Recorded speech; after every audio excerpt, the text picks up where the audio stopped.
Well, there it goes.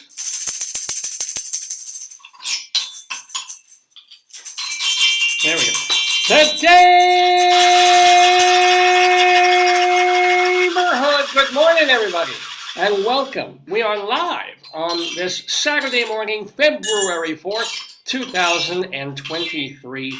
Cold enough for you? David, why are you dressed like a lumberjack? I like it. Oh, because, actually, it's cold in this room, but is it me, or when you were growing up, back in... You look so pretty. I love that shirt. Thank That you, shirt Ben. was $8 at Marshall's. I know, $8. isn't it nice? It's So, beautiful. but I remember, everybody's complaining, oh, it's so cold, it's so cold. Yeah, okay, it's cold out, but No, it's not so cold. It's that they changed the weather so much. what do you mean? That it's hot and cold, hot and cold. Oh, yeah, but this is a real cold front, cold blast. Yeah. I remember growing up, we had a thermometer outside the kitchen window. Or even before, even living in Brooklyn, we used to have a thermometer that we could look at for the temperature. Don't you remember some days, almost every winter, you would look on the thing and it would be under zero Fahrenheit. I never had a thermometer, but I do remember. I remember not many, but I do remember snow days where there was some, like that. That's something I don't think kids today get as much as we did. I remember getting a lot of snow days. I remember a lot. Once a year, you get 2 or 3 days, which is actually pretty typical for college and university and local schools too. But this idea of, it's whatever it is. There's a place apparently in New Hampshire right now where it's colder than Mars. I'm not kidding. I mean, Mars has very great fluctuations in temperature. Is it colder than Pluto or Uranus? Oh, my anus is... No, your anus is hot there. No, but apparently it's like there's this Mount Washington thing where they've measured it. And I don't know if it's the wind chill, but... Mount Washington? With the wind chill, Mount Washington in New Hampshire, where the wind chill is 110 below zero. Like in America, like this place in New Hampshire. No, I know what you're saying. But no, I've never been in 110 below conditions, but -2, -3. What about people who go to college in Saskatchewan? They have you can't wait outside for people. They have tunnels. Where is it? Yeah. Not Chicago. What city did we visit where they had tunnels the same way? Was it Minnesota? I think it was. North Dakota. One of the places we went, they had... Should have been North Dakota, but it was Minnesota. Yeah. They showed us tunnels, like sky bridges and tunnels, and they're like, oh, you don't go out at all. You go from building to building. Yes. Internal, which I think is fantastic. I wish a particular university that we both taught at had this thing where you could get right to the parking garage without at all having to go outside, because we get a lot of rain in Maryland. So it'd be nice on a rainy day. It's close enough. You got these buildings. How about just one long parapet that you could always sort of be underneath something, no matter what. Let alone. Although again, so it's cold outside. It was cold last night. It went down to 14 degrees, and people were like 14 with a wind chill of -3. Wow. What can I think? The temperature was -2. What's today? Give me your phone. I'll tell you. Today shouldn't be that bad. Today should be back up into the 30s. And then, wonderfully enough, we'll hit 50-something. Oh, it was so funny that my friend was saying it's like spray. It was like ice spray or something. He said, what is it, cats? It said something like, yesterday was like something with ice. Or probably in the early morning when there was a little bit of snow-ish. What do cats do? They spray? Yeah. So it was like ice chill spraying or something. And he's like, what is that, cats? Well, gas I've had. Cats, C-A-T-S, cats. Well, let's see. It doesn't say it today, it just says... Well, it looks like it's 16 degrees right now. 16, but this feels like 7. It's going to go up to 30. Yeah, okay. Hello, it's winter. It's February. And I don't know if we have a Maryland version of Punxsutawney Phil. Well, they did it, I think. I think they must have. Every state does something. Punxsutawney said, 6 more weeks of winter. As if there wouldn't be. As if there would be 5 weeks and 6 days instead. That's even fake, David. I don't think there's such a... Let's do 10 days. I don't think there... Look at this. What? Okay, so today the high is 32, right? Yeah, cold. Well, Tomorrow the high is 40, 49. Monday's 50. Tuesday's 52, Wednesday's 59. 59! 59! 59!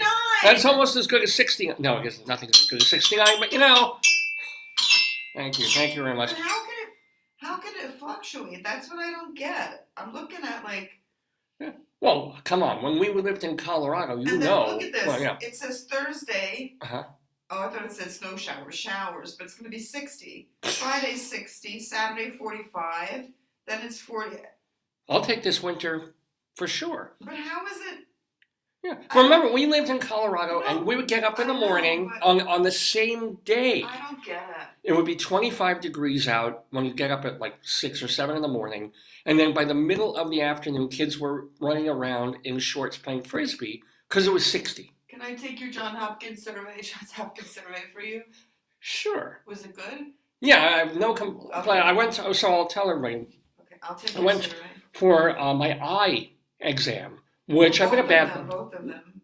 Huh? Yeah. That's true. It's not an eye exam. It's an eyes exam. He doesn't just kind of look at one and say, come back next week for the other one. It's like, David, it's an eyes. It It's says two of them. David Lefkowitz, Yeah. or your parent or guardian. I'm going to be your guardian. You be my guardian, Okay. yay. Oh. Yeah, hell, you're paying my insurance, so yeah, you are kind of my guardian. But I've been a bad boy in terms of all the stuff that I should have been doing over the past couple of years. But with moving and with living not in Colorado anymore, but in New York, and before we moved here, and with the pandemic, it was just like I'm not. Didn't deal with a dentist, which was stupid. Didn't go to have my eyes checked. Haven't been really to a GP. I can't remember the last time I went to a doctor, and it was probably just because I was under the weather a bit. Last thing I had checked was going to the Walgreens drive-in to confirm that I had COVID a year and a half ago. So I said, it's time. It's time. We have insurance. Living life again. It's been about 4 years since a doctor checked into these. So go to the optometrist, as Joyce said, at Johns Hopkins, and perfectly good guy. Not Mr. Shall we say? I don't want to say Mr. Warmth, but he's not Mr. Excitement. He's very low energy, but I like it. Yeah, low energy, very smart guy, very decent fella. Did the staff help you to visit? No. Okay. No, they're nice ladies at the front desk. Man, it's a meal. It's a meal. You go in on a morning, and there's 50 other people sort of waiting around in this waiting room, which is even post-COVID is a little bit disconcerting because you don't want to sit next to anyone. Eyeglasses. That's where I moved. Oh, once they get you, yeah, they move you into another waiting area, which is much more pleasant. How would you rate your overall health, baby? I'm as my eye doctor said, who kept hawking me. My eye doctor had let me Let me just ask you: excellent, very good, good, fair, poor. As far as I know, I'm answering the question. It's like as far as I know, I'm excellent. Okay. But my eye doctor kept hawking me. He wasn't even concerned about my eye. He said, "Yeah, your vision's fine. You can use readers if you want to read. I don't need to give you a prescription. If somebody told you that you had a little baby cataract at some point, I don't see it. Wow. No glaucoma." Nothing, but you're telling me that you haven't been to a doctor or gotten a blood test or a checkup in like 2 or 3 decades. You're 59 years old. What are you, a moron? He didn't say that in those words. Let me ask you then. Yeah. In general, since you said that, how would you rate your overall mental or emotional health? Mental? Yes. I think I would let you rate my mental health, dear. No, you tell me. Would you say your mental health is excellent, very good, fair, poor? I think my mental health is just fine. So what does that mean, excellent? Very good, your fair, name poor? again? No, what would you want? No, there's always that worry about Alzheimer's, but I don't think I have that. Excellent, very good, fair, poor. What? I just said excellent for my mental or physical health, yeah. Okay, that's fine. What else? We're doing this survey now. I'm fine. Yeah. You're fine. Good.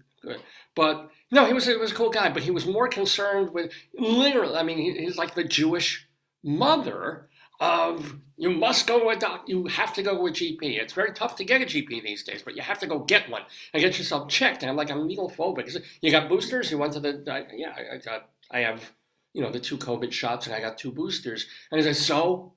I mean, and I am 12 times more animated than this guy could ever possibly be. In his most excited times, I don't know if he has children, but if he on his honeymoon, He finally got to shtup his wife. I'm still more excited right now than this doctor was achieving orgasm with his bride. How do you know? On the I'm guessing. He was a good dude. It was just kind of funny. I mean, you know how it is when they listen but they don't really listen? So they ask a question and you answer it and probably even take down the information. And because they're taking down the information, you don't have to keep it in your head. So he asked me like, literally, hey, you mentioned that you have some glaucoma in your family. So where was I? So my maternal grandmother, my mom's mom. And then like 2 minutes later, it's like, so right, was that on your paternal? It's like, no, my maternal. And then I go out of the room for 25 minutes while my eyes are the size of saucers. Maybe he was testing your mental health. You think? I think so. Oh, maybe. To see if you were still with it. And I still remember whose grandma Yes. and which side my grandma. Look what the word of today is. That's not my word. Joyce's word was subtle. No, not subtle. my word. It's the New York Times word of the day. Subtle. Subtle. I got Wordle this morning in 4 goes You're as opposed smart, to 3 David. because. You're very smart. But I don't do the so-called easy thing. I'm not using like ado or slate or those starter words. Sometimes I'm trying to just start with a word that occurs to me or is special to that day. So I started with a word blank for Wordle today. And it took me 4 as opposed to 6. It was pretty good. I could have gotten 3, but I guessed I had 2 choices. I guessed the obvious choice I should have gone for the slightly less obvious. I don't even know how to play Wordle. Oh, Wordle's great. But I chose the word blank very specifically because we're calling this episode Blank Space, baby. Because our guest in the Daverhood is an orchestrator, a Broadway and classical composer, and an orchestra conductor by the name of Larry Blank.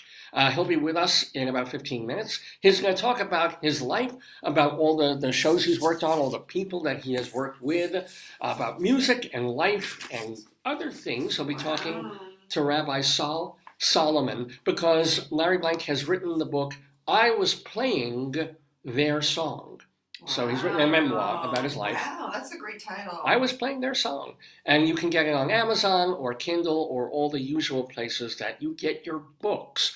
Why would you get this book? Well, you're going to listen to Larry Blank. He's going to be interviewed, by the great Rabbi Solomon. And then you'll realize, hey, this guy's got stories to tell. This guy's had a life in music. I want to hear it. So Larry Blank coming at us in just a little while with the Jewish Rabbi Solomon, founder and spiritual leader of Temple Sons of Bitches in Great Neck, New York. Larry will also stay on to play what do you need? Where's the rabbi's kit? The rabbi and his kit are in the not that Rabbi Solomon's in the closet. Is he in the closet yet? His garb. Thank you, babe. Wow, I totally forgot to get the rabbi's necessary ointments and medications. Shame on me. I know. I'm a French stickler. But she just said I'm a stickler. So Rabbi Sol, who will be with us, as will Larry Blank, who will stay on to play the Today, Yesterday trivia game with our beloved regular contestants, David Sheward and Leslie Hoban Blake. David Sheward is a theater critic for Cultural Daily and, oh my God, it's been a while since he's been on the show, so it's Cultural Daily, theaterlife.com, boom, as well as his own blog called The David Desk. He's also the former managing editor of Backstage and the former president of the Drama Desk. So yeah, David Sheward with us, as well as Leslie Hoban Blake. She is a former actress and a longtime theater critic who does the weekly or bi-weekly theater review TV program Two on the Aisle with our friend Charlie Gross. So yeah, stick around for that because we'll be playing trivia with them. And then we will also have Greeley Crimes and Old Times. Perfect, thank you. And our Colorado Limerick of the Damned, where we will be going to Indian Hills, Colorado, for a tasteless, disgusting, and rude poem. Indian Hills, Colorado. So what else do we have to talk about before we get to? And before you sit, We need the book. The book which is on my filing cabinet, please, in my office. Because I'm in Joyce's office at the moment. Joyce, my darling and adorable wife. Joyce, with a S on the end. The paperback book that is there on the cabinet. You must see it. Under it, near it. We found this in the, you know how you go to these things, I don't know if, probably don't have them in New York so much, but in rural towns, we have them in Colorado, we have them here, where people on like street corners have lending book place. And it's like a birdhouse. It's like a little birdhouse. But you open the door and you can either leave books that you've read or you want to get rid of, or people kind of leave them for you. And you can take a book and you can return it or never return it. And it's sort of a free take one, leave one lending-ish. This is not the one you want. No, that's not the one I want. You know what I want. Downstairs. Oh, it's not there? No. It's on my desk? It's downstairs. I'll go get it. It shouldn't still be downstairs. Oh no. This is disturbing, ladies and gentlemen. But I'm gonna go fetch it. I felt sure I brought it up, unless it's in my closet, maybe. Before you go downstairs, maybe check that I didn't put it in the closet. I'm going downstairs because that's where I saw it last night.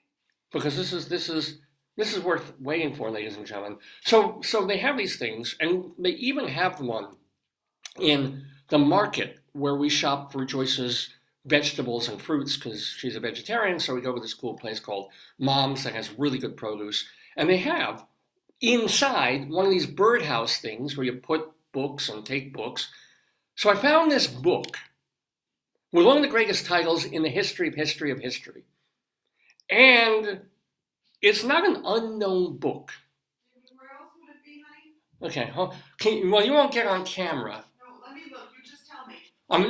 It's in the three places that I thought it had to be. So where can it be? Can you come here? Because this is important. And I should have done this before the show started, but I got involved. Can you just come here and wave at the camera for about 30 seconds? Are you upstairs? I'm here, but I'm looking, David. Because I wanted to get this ready. I opened your cabinet, now I can't close it. What? Uh-oh. Don't break anything. I found it. Excellent. Where was it? I opened your file cabinet and I can't close it, David. All right, I'll deal with it when I have to deal with it. I'm sorry. I was in a rush. It was in the bottom of your closet behind some stuff. Right, and probably another book blocking it at the moment or something. I don't know. Yeah, but it wasn't on your desk on your. Yeah, I probably moved it because I wanted don't know how to to clear fix something your- up. What? I don't know how to close your drawer. It won't close. The drawer or the Cabinet cabinet? pulley, yeah. Great. All right, we'll Yeah. figure it out. Anyway, so there's a book. And this book, amazingly enough, was like part of Oprah's book club. I'll read you a little bit of what can I read? No. Let's just say this is the astonishing memoir of a vivid, tenacious, and absolutely unforgettable woman whose courage and resourcefulness kept her and her beloved safe, ... All right. Lot of things that you could call this book. But I just love the title. And this is truly a memoir. It was written by a woman in her 70s about what happened to her many, many years earlier. But here we go. I know I built this up beyond all rational thought. But here comes the book. This is the paperback version, which I was able to find. Some girls, which notice I about the Rolling Stones, nothing to do with them. Some girls, Yes. some hats, That's nice. some girls, some hats, and Hitler. But tell them why. Tell them why. Tell them Well, why. when she was young, she had to get the hell out of Austria. It's a Holocaust story. Vienna, 1938. Trudy Cantor, stunning and charismatic, is a renowned hat designer. Excuse me, have this. Oh, I'm sorry. You take it on. Yeah, this is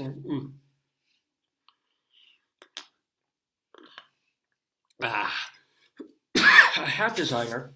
Why don't you take another sip? For Europe's most fashionable women. And look at what the cup says.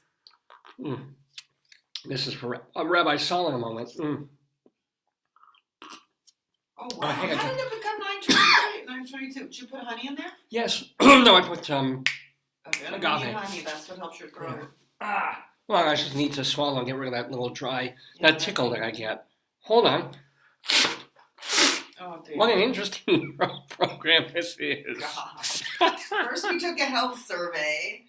Then I roamed around the house trying to find stuff. She and her family embark on an incredible What's her journey. name? What's her name? I'll look it up. What's one? The author's name. Trudy, Trudi. Okay. Cantor, with a K. Cantor with an E. Trudy Cantor. Trudy Cantor, author of Some Girls, Some Hats, and, see, if there's Some Girls, Some Hats, could be a coffee table book, could be a book about the 1930s, 40s haberdashery, could be if Harry Truman... So she was trying to escape the Nazis. She went to England. But it's kind of like, one of these things is not like the other. One of these things just doesn't... This is the... Oh, that's it, man. What? That probably was the first edition. 1984, yeah, look. Oh, she did write it a few years back. Here, this is I guess the first edition hardcover of the book, made to look like one of those 1930s, 40s fashion magazines, and so yay. But anyway, I don't know. It just, something about the title of this book got me. The plot, it says she's a hat maker and falls in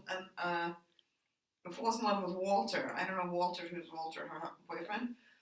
Yeah. Germans occupied Austria. Right, yeah. And then I kind of remember they did that. Germany by the Allies. Yeah. Before the war, she was married to another character, Peppy, divorcing him and ending her relationship with him. Oh, wow. She immigrated to Czechoslovakia. And that was wise. And experienced some pogroms, yeah. Then she went to Liverpool, England. Ah. Walter is detained and sent to an internment camp where he lived till the end of the war. After his release, Trudy marries him, and they live 15 more years. Mid-Moslem. That's lovely. It's a lovely story. It's let me read the last line. Oh, look at I'll spoil it. Look at the book's reception. It received 2.5 stars on a scale. I don't know how many people reviewed it. Let me see. Oh, here's an epilogue. It was not fair to make fun of it. I scatter roses over Walter's grave. Oh, God, why are you reading? A blanket of red roses. I pray. The sky is blue. The sun is shining. I feel his nearness. I remember Vienna. I write postcards for novels. Walter stands on the glass roof. Dangerous. We sit in a nightclub by candlelight. We drink champagne in a restaurant. Auf Wiedersehen, my love.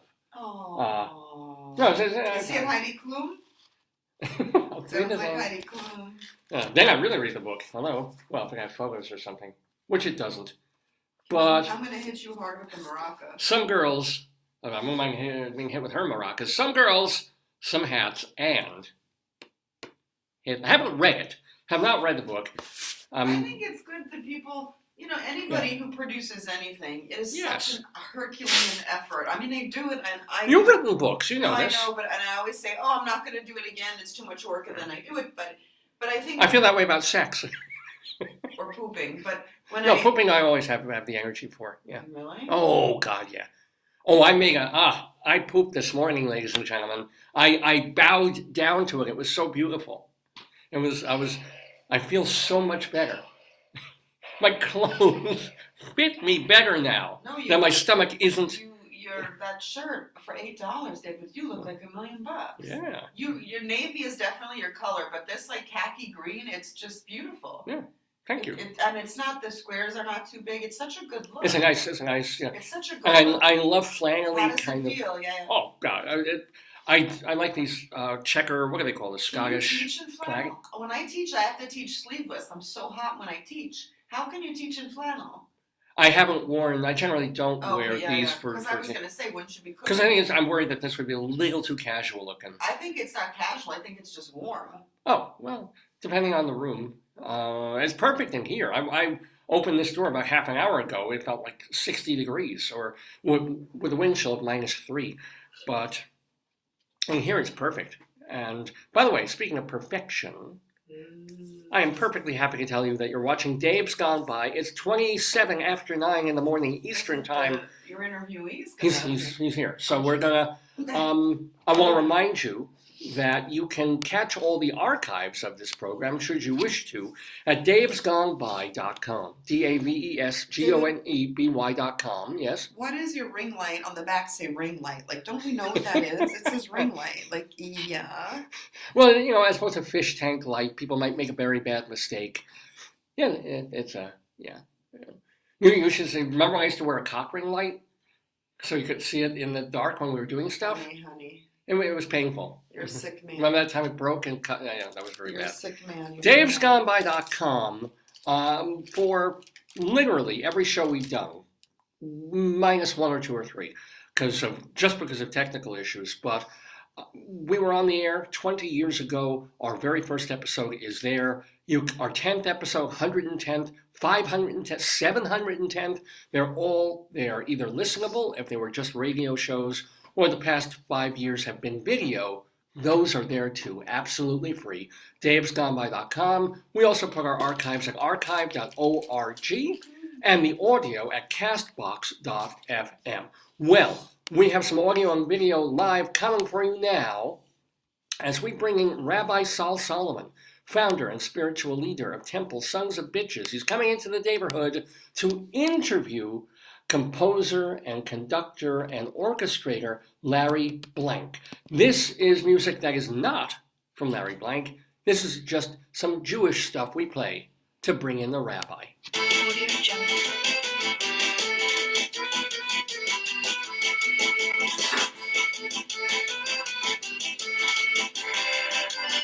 Audio Jungle.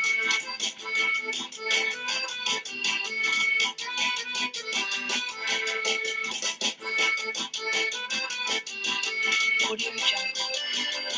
Hey, hey, hey!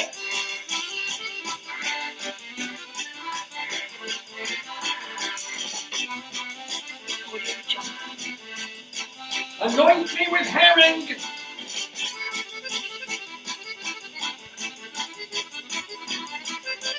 Audio Jungle.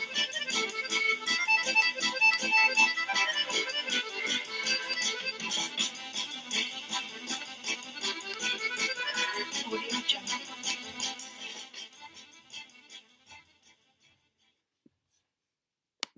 Oh, shalom, my friends. Shalom, my enemies. This is your old pal, Rabbi Sol Solomon, founder and spiritual leader of Temple Sons of Bitches in Great Neck, New York. And I am excited and delighted to be about to talk to a conductor, a composer, an orchestrator, who obviously knows how to conduct himself. Ladies and gentlemen, let me tell you a little bit about our guest in the neighborhood, Larry Blank. He is a 3-time Tony Award nominee, a 6-time Drama Desk nominee for his orchestrations for such Broadway productions as The Drowsy Chaperone and The Producers. He's a recurring conductor for places like, for the Pasadena Symphony, and he's conducted for the New York Philharmonic and the Auckland Symphony and the LA Philharmonic and the Boston Pops, and he has been behind the podium for everyone from Bernadette Peters to Randy Newman to Placido Domingo. So, ladies and gentlemen, won't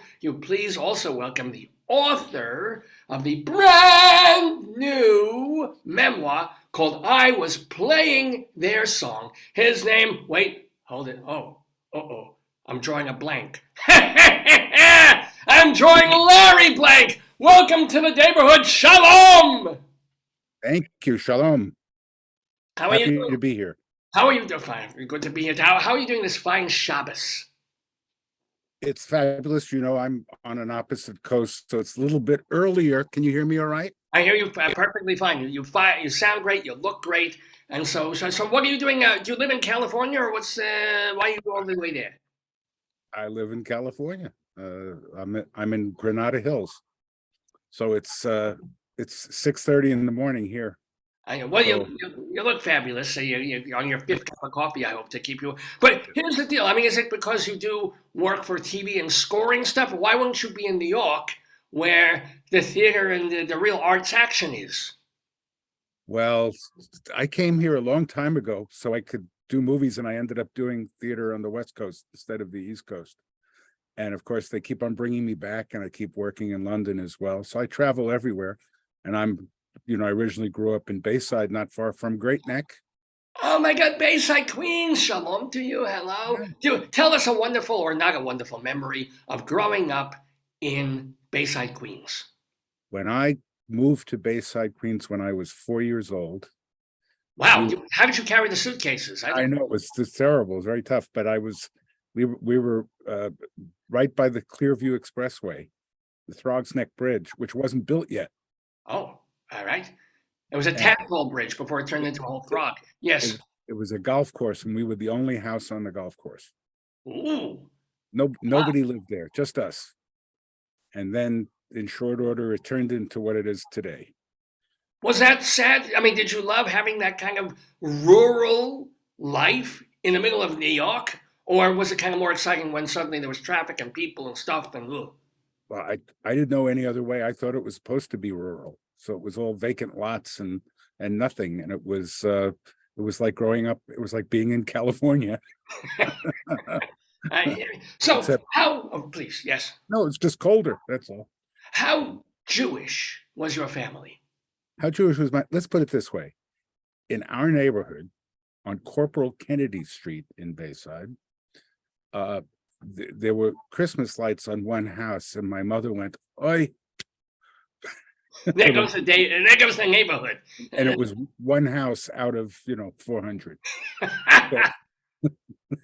But were you culturally Jew or also Jewish, like the holidays and stuff? The holidays, but we would go to the Bayside Jewish Center on an occasional Shabbos. Fair enough. Fair enough. So, in your adult life, are you one of these Jews who's spiritual, or do you still identify as Jewish or Jew-esque? Well, my kids, who are only half Jewish, identify as Jewish. So let's put it that way. Yes, I always identified as Jewish, but it was cultural more than religious. Can I ask, when did you meet your shiksa? Well, we've been married for 35 years. So yes. No, but was she an artist? Is she in the music field? Is she in what does she do? She was a dancer. She was a sugar baby. We met on Sugar Babies. Oh my! Was that Mickey Rooney in there at that point, please tell me that there had to be stories. Yeah, well, tell me. Well, I'll tell you, when I took over the show as conductor, it had been running for a while, and I went in. And when I was learning the show, Mickey was on vacation. And I learned the show with Eddie Bracken and Ann Miller. And then my first night conducting the show, Mickey was on. And I met him before the show. I walked into the pit. He walked onto the stage. He looked at me in the pit, and he said, "With alacrity."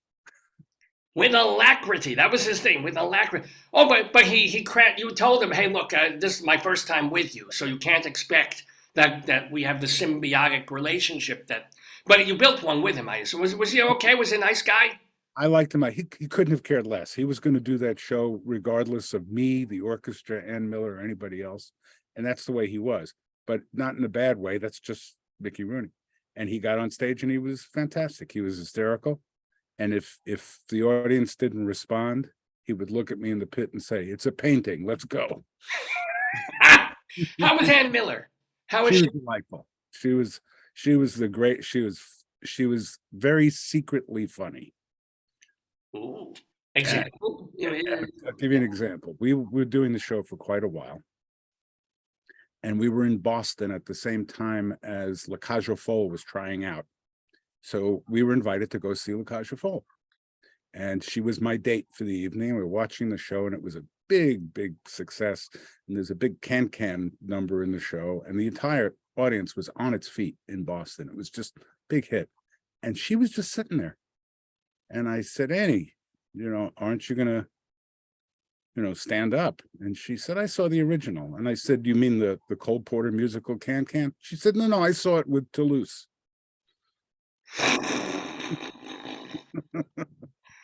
That was Eddie Miller. This is like very, very cute. We are talking, by the way, with Larry Blank. I would love to, because, I mean, you've done composing, you've done all this stuff, but conducting, because you've been in the pit thousands of times, it's funny to hear the funny stories and the horror stories. Do you have things like I was in the pit when?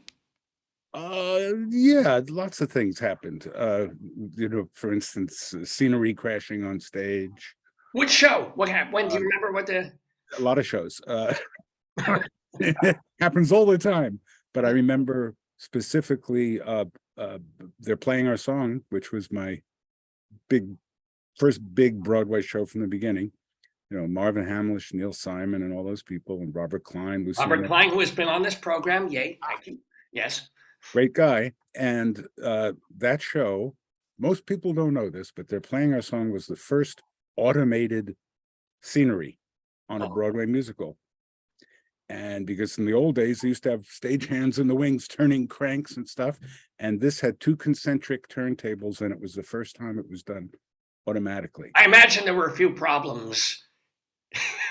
Opening night in Los Angeles at the Amundsen Theater, the set didn't turn. And Robert Klein was in a little automobile upstage that took about 25 minutes to come to the front of the stage. Oh dear. Oh dear. And by the way, I should mention Lucy Arnaz, who is also a friend of the Daverhood. She has also been on this program, and she was absolutely delightful. She's great. Lovely lady. So that's, and what other stories of things smashing, crashing, booming, banging, and you ever see anybody literally get hit by a piece of scenery? No, I've been lucky that way, but a lot of shows have had issues, like Sweeney Todd, the whole rail collapsed and just missed Angela Lansbury, stuff like that. Whoa, I did not ever hear. Wow. And that would have been serious. That would have been catastrophic. This is true. And things like I've actually been conducting, and I hear a crash, and you see a piece of, usually a flat piece, just fell straight down to the stage and, missed people. Who makes the decision at that point to stop or keep going? Do you keep playing, or do you just say, to the orchestra and what? It wouldn't be my call unless it interfered, or if I saw something happen, somebody was hurt, I would have stopped instantly and just taken responsibility. But the stage manager usually in the wings can make the call really quickly. And but obviously in a live situation like that, I would stop. In modern show, it seems to be a new thing, but it's not, of audiences being insane and some crazy person coming up and yelling at the cast, or have you had instances, whether it's in Broadway or conducting in concert, where somebody in the audience does something meshuggah, or God forbid has a heart attack and dies, and these happen too? What have you experienced? Yeah. One of my favorites, I was conducting Phantom of the Opera at the Amundsen here in LA with Michael Crawford. And he's about to do Music of the Night, the big number. And all of a sudden I hear a cell phone ring. Now this was 1980. Okay, yeah. It was 1989, 90. So there were cell phones, but they were like this. It was a brick. And I heard it ring, and it was in the first row. And I turned my head. I thought Michael, who was a good guy, but if he were distracted, he would have stopped the show. And it would take a lot, but he would have stopped it. And there's a lady in the first row, and she's got her phone. She says, "I'm at the Phantom. Look, listen." Camera on it. And Michael thought it was funny, so he started laughing. Otherwise, it could have been a disaster. But she was actually holding her phone up, saying, "Listen to this." Wow, people. And also, I've been in the pit where, in the old days, before cell phones, the musicians had beepers. And I always thought it strange that a bassoon player would have a beeper, like it's an emergency. It could be another instrument. So this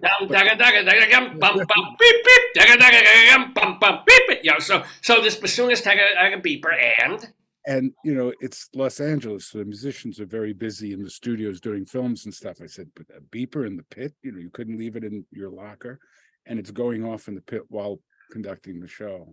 It's like an emergency call for the bassoon. Oh, it was emergency. I mean, because you just 1,000 times you don't forget. The one time it's in your pocket, you forget to turn off. And if there's 40 or 30 musicians in the or 1,200 people in an audience, it's likely that one of those people, one time, will make that annoy everybody. This is the way.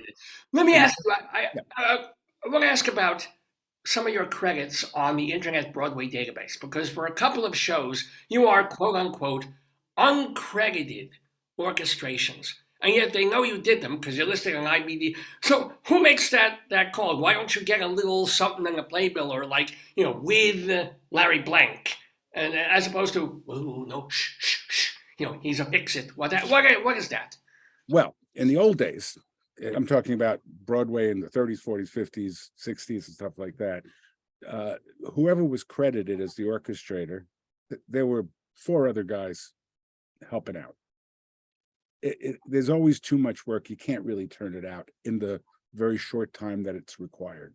Because what happens, you go into rehearsals on a musical, you got 4 to 5 weeks before the first orchestra rehearsal, and they can't give you any music until about the 3rd week when it's staged. So basically, you got 2 weeks to orchestrate an entire Broadway musical, which is approximately 4,000 measures of music. Right. So whoever's hired has a couple of pals ready on the side to help him out. A few people could do it, but it's a test, and the only reason you do it is because you need the money, because you get paid by the page. But very often over the years, there were many people doing this work without credit because they were called ghosts. Everybody involved with the show knew they were working on it, maybe because we do our writing at home, in the secrecy of our offices. But very often they were known people. And what happened is I would get a call as a ghost, sometimes with credit, sometimes without. But what would happen is, for instance, the producers, Doug Besterman. You were credited on that, weren't you? Or I was not. Oh. Everybody knew I did it, so it eventually leaked out into the IBD and IBDB and all those things. But I was not credited. But I was called by Doug Besterman, who was the orchestrator on the show. And he said, I need some help. Can you come in? Everybody knows you're coming. So even before he asked you, it's like, no, he's coming. Well, that's he cleared it with everybody. Well, and to make sure it was okay to call me as opposed to any number of other people. And I was flown from Los Angeles to New York. I came into the rehearsals. I was introduced. Wait, I'm sorry. Wouldn't it have been in Chicago? Well, it opened in Chicago, but they were rehearsing in New York. Sorry, yeah.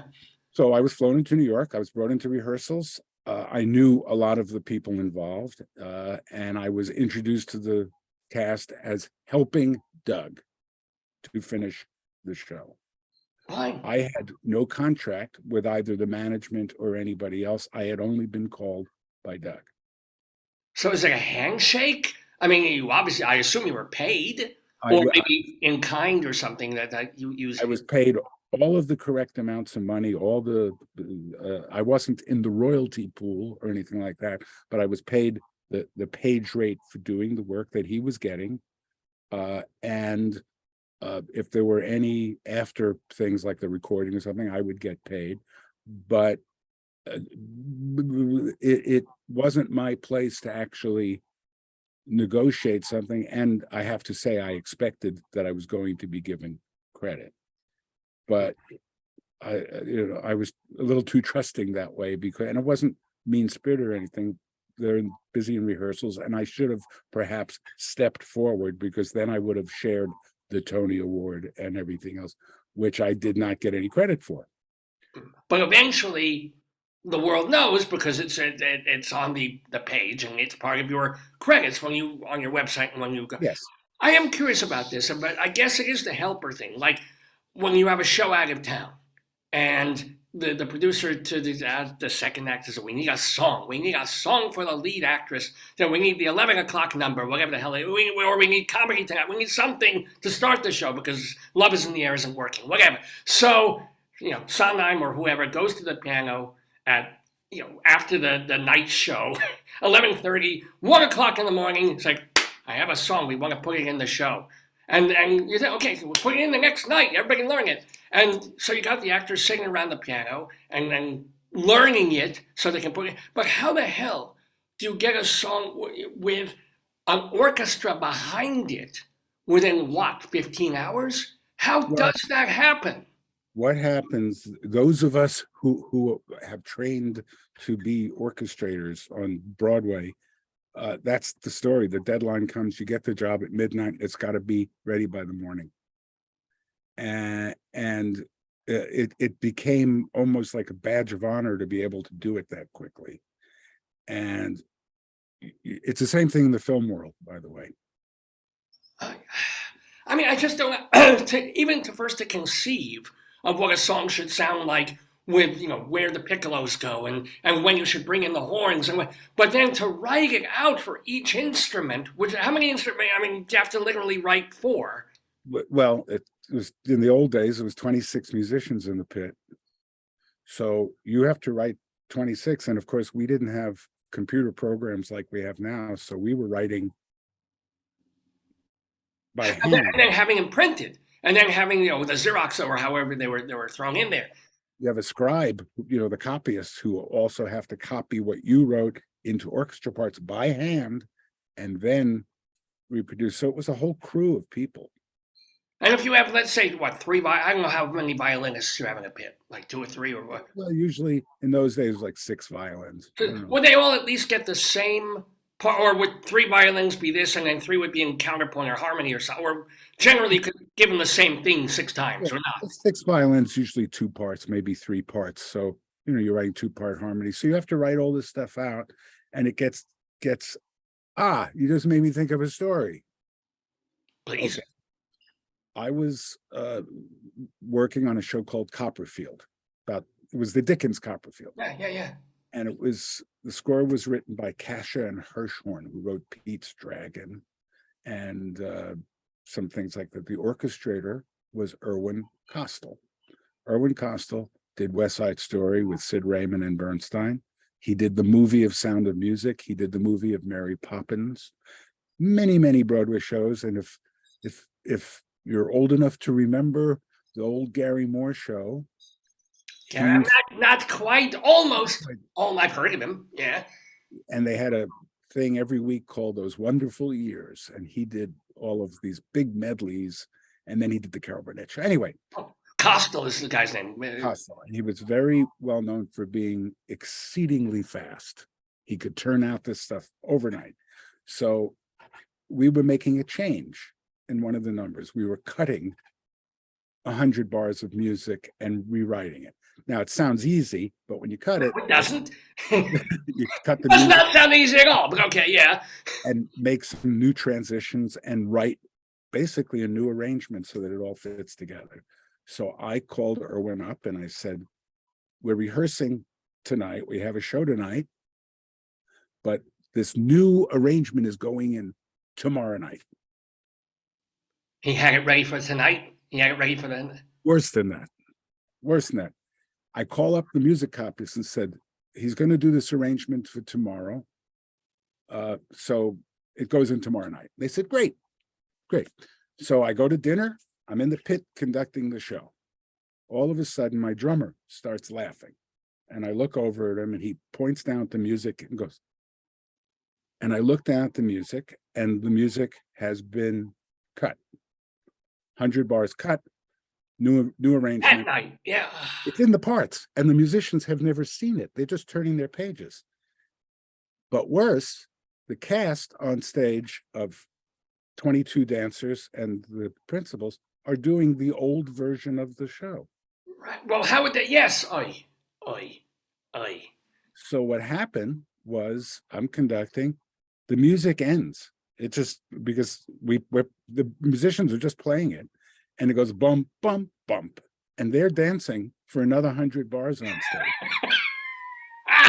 This is on Broadway. Yes, it's like the Deaf West production there. And they're dancing, and I'm sitting there. I must have had smoke, you know, going out of my ears, and there's nothing I can do. There's nobody. Anybody can. Nobody's wrong. It's just one of those things. And they're dancing. They get to the end of the number, bump, bump, and there's no applause because there's no orchestra. There's no nothing. The audience is terribly confused. And of course, I had the rest of the show to conduct. So I get to the end of the first act. And of course, I'm beside myself because, and Erwin, who was an old man at that point, and I was this, 28-year-old kid in the pit, is walking down the aisle. And he's, an old seasoned pro. He's done millions of things. He has his hand up. And he says, if you hadn't shouted "oh fuck" into the microphones, it would have been okay. Had you, or was he joking? I did. Yeah. You did. Oh my God. Oh my God. Is that story in your, well, no, you just thought about it, but are stories like that in your book, which is called I Was Playing Their Song? It is indeed. What was the impetus to play, you always ask this question. It's like, at this time in your life, what gave you, like, I should write all this down and put it in the book? What was that moment when you said, it's time to do the memoir? Last July, I had a big birthday. Mazel? 70? Or what? Yeah. And I said, wow. I said, everybody had always told me to write a book because I just had so many incidents like that, as we do in the course of a life, especially, in show business and stuff. And they're all moderately funny. And I said, I'm going to do this for my kids. I'm going to write it all down. And I was blessed with a very good memory. And I just sat down one day and started typing everything. I just wrote everything down. And I did it in sequence. I just, said I'm going to start at the beginning when I graduated high school and just keep going. And I wrote it all down. And then once I had all of this down, I asked a few friends and my wife to look at it a little bit. And they would read a little bit and they say, well, you really should get this organized. And I got an editor to help me clean it up a little bit, just in terms of syntax and things like that. And that's how it happened. And so from the time that you said, I'm going to write this all down, to the time when you proofread it and it's a book, how long did the whole thing, the process take? My birthday was last July. My God. So you're just, well, mazel tov. Yeah. Mazel. Let me ask you, I want people to buy this book. So don't tell me your favorite all-time story in the book, but tell me like your second or third favorite. Oh, there's so many. All right. So many. But I have so many. Oh, I have a very good one. You'll appreciate this. I have been conducting the Olivier Awards for the last 12 years or so in London. I have no business conducting the Olivier Awards because I'm an American. I'm a Yank. But what happened was the Olivier Awards, which are like the Tony Awards in London, were often done in a ballroom. And it was a dinner. And they had a band. They would say the winner is Diana Rigg for Medea. And the orchestra would play On a Wonderful Day Like Today.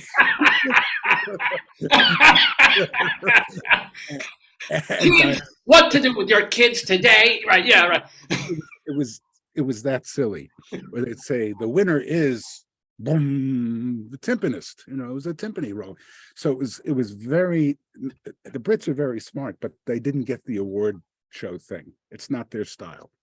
So one of the producers, an American producer who works in London named Kim Poster, told the Society of London Theatres that I was the perfect guy who worked in both countries that could help them put it together.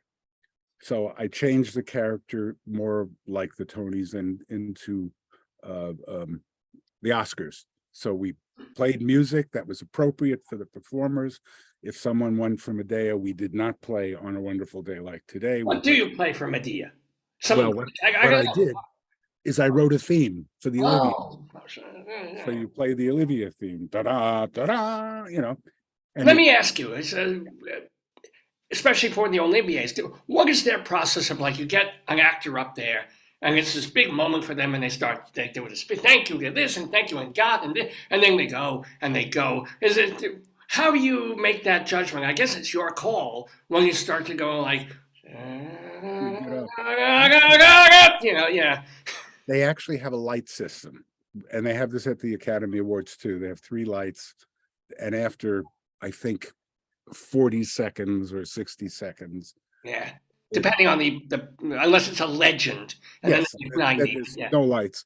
Yeah. And the light comes on, and then the second light, and then the red light, which means we're going to play you off.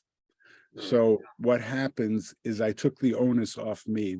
Everybody is informed that when the red light hits, the conductor is going to play you off, period. And only once was I yelled at where I started to play a famous director off, and he turned around and said, "Stop that." Who, can you say who it was? Because it's not. I probably would do that too. It's nothing personal against you. It's like, come on, I'm saying so. This is my moment. You can give me 15 more seconds, which you really can't because you're on TV. But who was it? Who was The it? director was Sam Mendes, who's a very Yeah, I've heard of him. I mean, he's done a lot. and fellow Jew. So there you Yes. go. Yeah, And he didn't mean anything by it. And of course, no. I'm not going to argue. I just stopped. Did you But- really? Oh yeah, I just cut the orchestra off because otherwise I'm the jerk, if I keep going.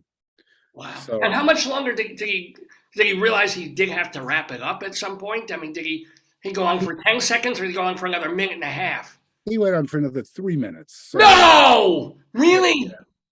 Yeah. That's I'm sorry, that's a little selfish. That's a little thoughtless. It was. And that's how, now the rule is, by the way, if someone is talking about their recently deceased partner or parent,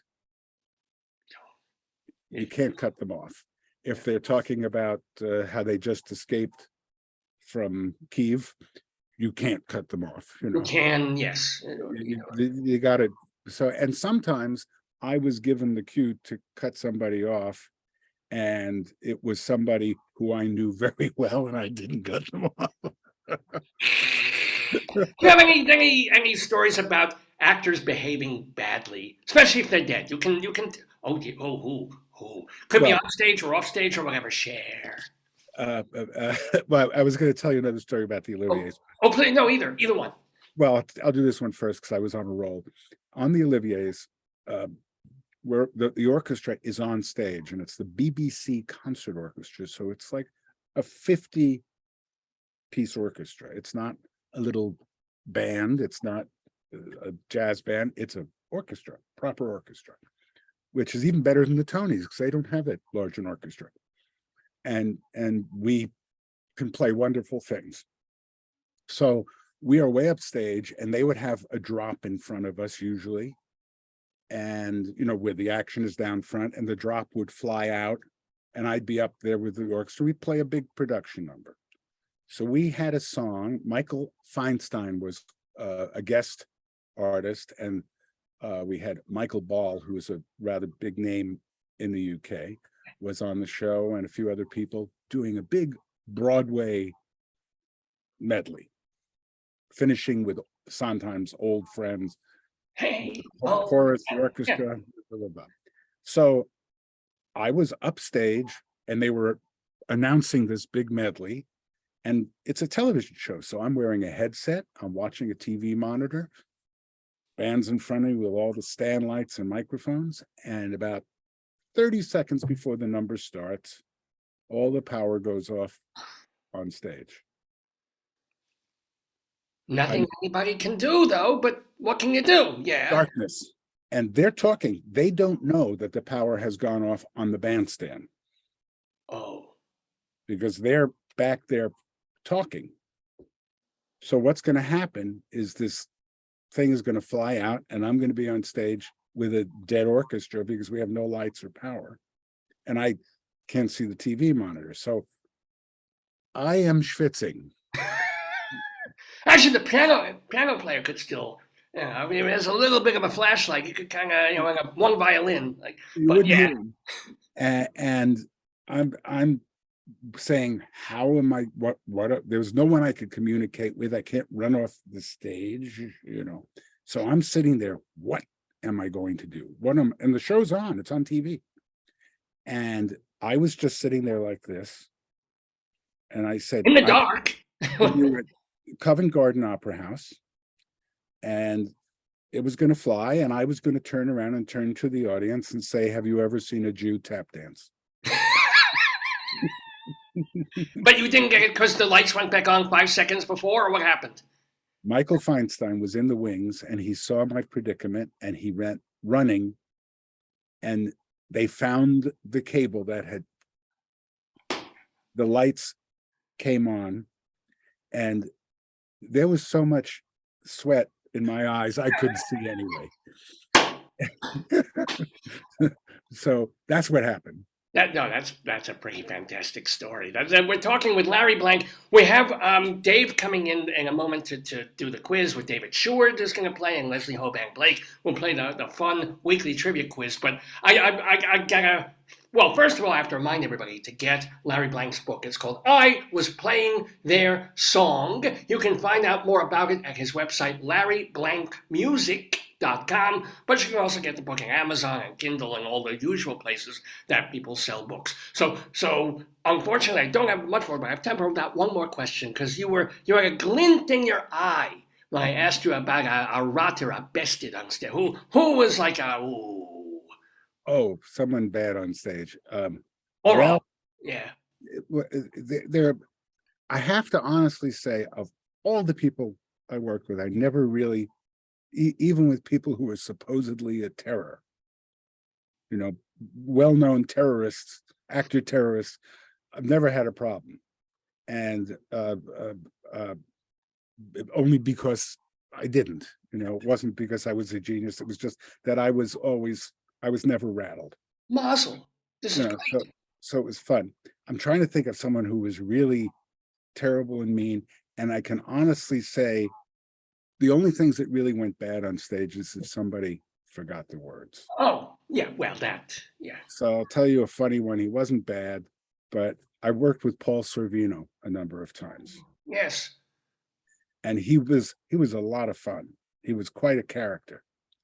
And the first time I worked with him was in 1989, somewhere it's like, it was 1979, 80.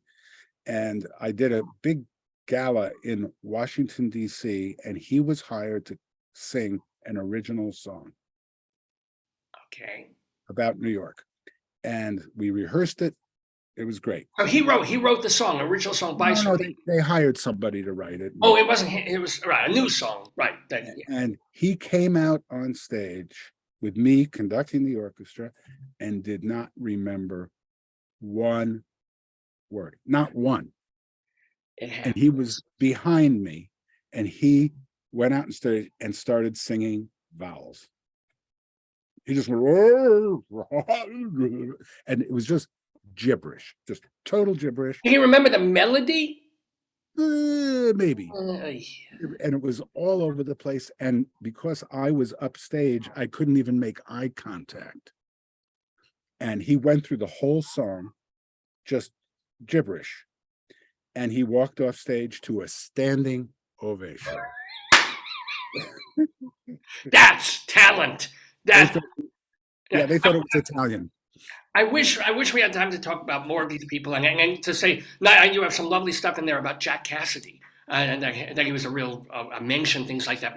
But you know what? We'll save some of that. Maybe you'll come back to the Daverhood sometime. But for now, you're staying. You're not going anywhere. I have to get to shul. I'm already late. But Dave Lefkowitz, the producer of Dave's Gone By, he's waiting in the wings, ready to play the or to moderate the trivia quiz that we do every week. So, my friends, shalom to you. I am Rabbi Saul. You'll see me very soon. For now, you're seeing Larry Blank in the Daverhood. Thank you, Larry, and shalom to you.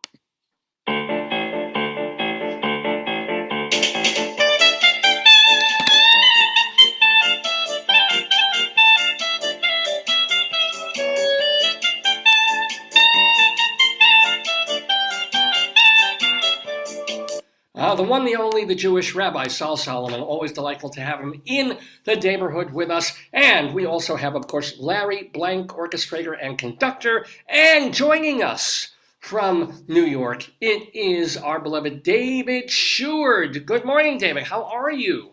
Oh, wait, you got to unmute the thing. Ask him what the temperature is by him. Yeah. How are things in New York? How frigid and frozen is it? I think it's just I haven't looked at I think it's about 9 degrees or something. Not too. And what about make us jealous, Larry? What's the temperature out there in what was the thing you told Rabbi? Granada Hills. Well, Yeah. the sun's just coming up. Let's see. Oh, this is cold for LA. It says 38 degrees. 38. How do you tolerate it? How do you not get the oranges to stick together in that weather? I don't know. Well, it'll be 60 in 20 minutes. So There we go. So welcome to both of you. David, how have you been doing? Where's Leslie? Who knows? Okay. Yeah. I've been doing all right. That was an interesting little cough. I'm looking for my cell phone so we can see. Have you heard from Leslie, David Sheward? No, I have not. I could do the chat GPT to answer the questions. I'm just checking on what the actual temperature here is in NYC. Yeah, just give me one moment. I'll be right there. What do you Okay. Yeah, it's No, I'm looking at. Oh, that's your phone. No. So anyway, nothing from Les? No. it is 9 degrees. Yeah. Well, It's when not- it gets it's under 30, trying to get on Wi-Fi from her apartment, I'm sure is impossible. It is 9 degrees right now. All right. Do I usually you have a cold? No. Let's see what's new. Not too much. It is. I did catch up with some shows. I was busy with my job, but I wasn't. But I have caught up with some shows. So what's the best show that you because David Sheward, of course, is a theater critic. He writes for culturaldaily.com and theaterlife.com, former president of the Drama Desk, which, by the way, Larry Blank has 6 nominations from. Wow. You couldn't get one award. You couldn't 6 times the bridesmaid. You couldn't make him a bride once. What was he nominated? What were your nominations for? oh, White Christmas, Drowsy Chaperone, A Christmas Story. Oh, under orchestrations. Orchestration, Yiddish Fiddler on the Roof. I loved Drowsy Chaperone. I love Drowsy Chaperone. I probably voted for you Thank for you. that. I like Catch, that probably. Catch Me If You Can was another one. Yes. Oh no, yeah. Yeah. Well, I don't remember. Yeah. That was a couple of years ago. I just saw Some Like It Hot, which was wonderful. Oh good. A very good show.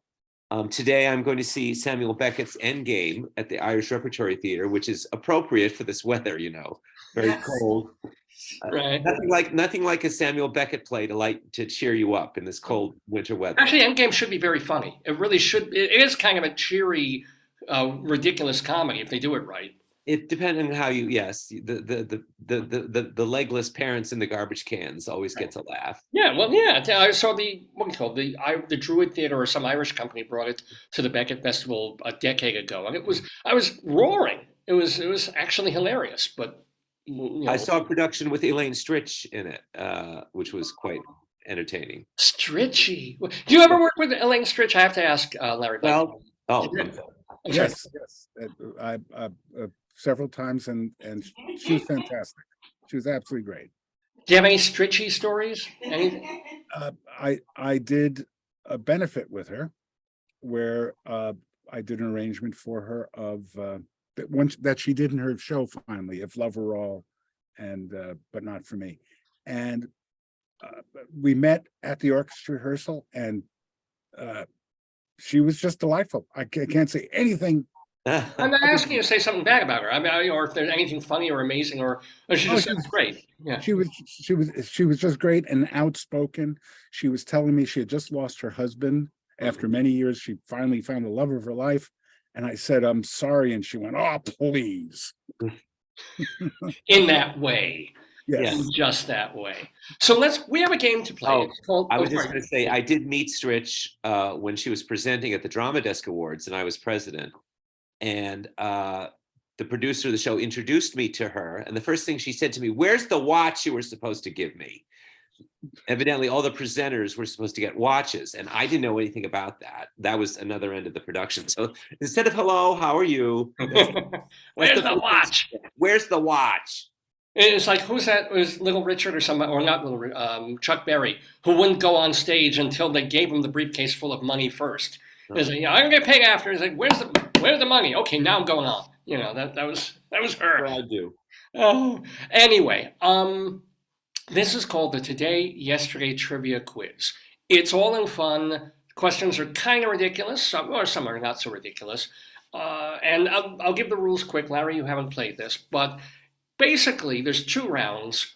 Every person gets a question. There's supposed to be a third player. Her name is Leslie Blake. We're hoping she'll be logging on shortly. But if you get the question right, you get 2 points. If you get the question wrong, one of the other players gets to steal the question and get those 2 points instead. But it's really more about just having fun and playing along and thinking out loud and that sort of thing. Like in a wait, don't tell me sort of way. So one thing I will ask of you, Larry, welcome to the Daverhood. Can you think of a number between 1 and 6? I know you can. And tell me what it is. I can. Or you want to know? I actually want to know what the number That's what I is. said. Yeah. 4. 4. Larry with number 4. David Sheward? I'll say 3. 3. Now, this may not come into anything if we just have 2 contestants, and we'll just figure out how to bounce it off both of you. So I'm going to start the game, because sometimes Leslie's just late and so forth, and she'll come on in and be. So here's the deal. I'm going to roll a die, a digital one-sided die, which just came up. Leslie's number 6, 5, 2, 4. Aha. So Larry, would you like to be first, second, or putatively third? I'll be second. So Larry will be second. David, that kind of automatically Okay. first, which you're fine with. And All then, right. okay. So here's the deal. David, you get the first question. And by the way, Larry, the other thing to know is that not all, but some of the questions are based on things that happened today, February 4th, in history. Okay. So, but the first question that's going to David Sheward is, Leslie is trying to log on as we speak. That's why I'm kind of fumfering just a little bit. But David, you have 3 clues in the news. Oh, okay. Which I know you love. This is a different kind of question. So I'm going to give you 3 words that are not connected. Do you want me to text Leslie? Together. She's just trying to log on now.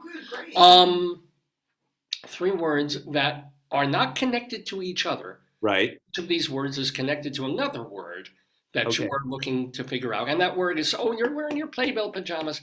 And It's so Hello? cold. It's so cold. I had to wear pajamas last night. Can you hear me? yes, Leslie, we hear you. We don't see you yet. Okay, let's see if that helps. Does that help? Unless you've turned Wait, into no, a no, Negro. Yeah, wait. There, that should. There we go. Ladies and gentlemen, we're here, Mazel Tov, with Leslie. I Hoban. apologize. I did 3 of the old links and none of them worked. Oh, I just started to go down the links. This one ends in 8, one ended in Yeah. 5, one ended in 3. Yeah, I have to get rid of all the old links that don't work. I'll do that. This I'll is- do that after the show. I'm do very that with the sorry. sausages you have in the fridge. Morning. Yeah. So Leslie, Hi hold on, there. let's welcome to the Daverhood. Leslie is the co-host of the theater review show 2 on the Aisle. Leslie, very quickly, we welcome you to Larry Blank, orchestrator, conductor, and musical director. Am I forgetting anything? And composer. My God, we didn't even really get to that. Well, welcome. Nice to meet you. And welcome to, of course, to David, David. nice to see you in your pajamas. Hello. So, Leslie, you're going third. We've established this already. Surprise, what you get. surprise. That's what So- you get. David Sheward, you begin with 3 clues in the news. Ready? Okay. Okay, the clues are color, Color. set, Set. music. Well, what leaps to mind is TV. Ooh. Is, Color TV, TV set, and music TV for MTV.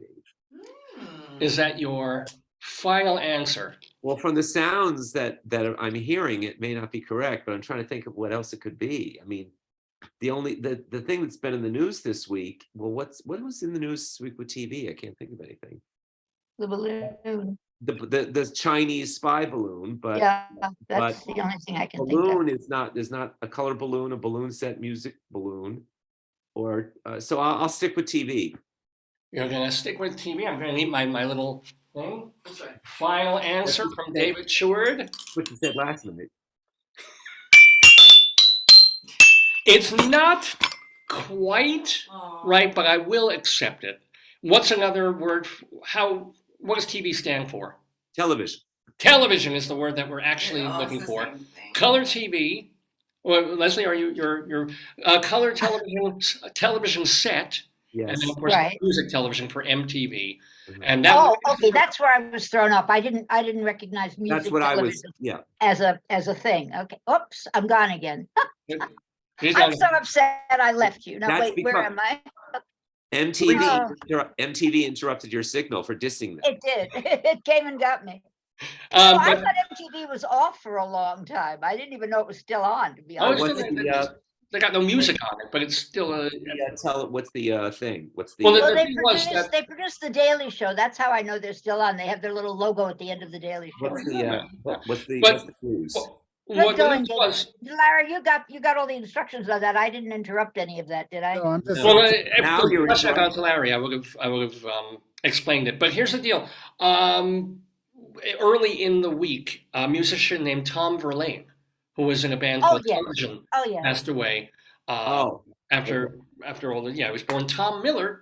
I never knew he was Jewish, by the way, but Tom Verlaine, really fine guitarist, and Television is pretty cool post-punky band. So Okay. that's why. Did he take the name Verlaine because he was pretentious as a youth? Is that what he did? Yeah, he just liked the name. You know, I he thought didn't want to be it Miller. was from a poet or something, right? Wasn't Of it? course, he was a poet. He was one of the French poets that every young man who didn't want to be Kerouac wanted to be. You know, that was.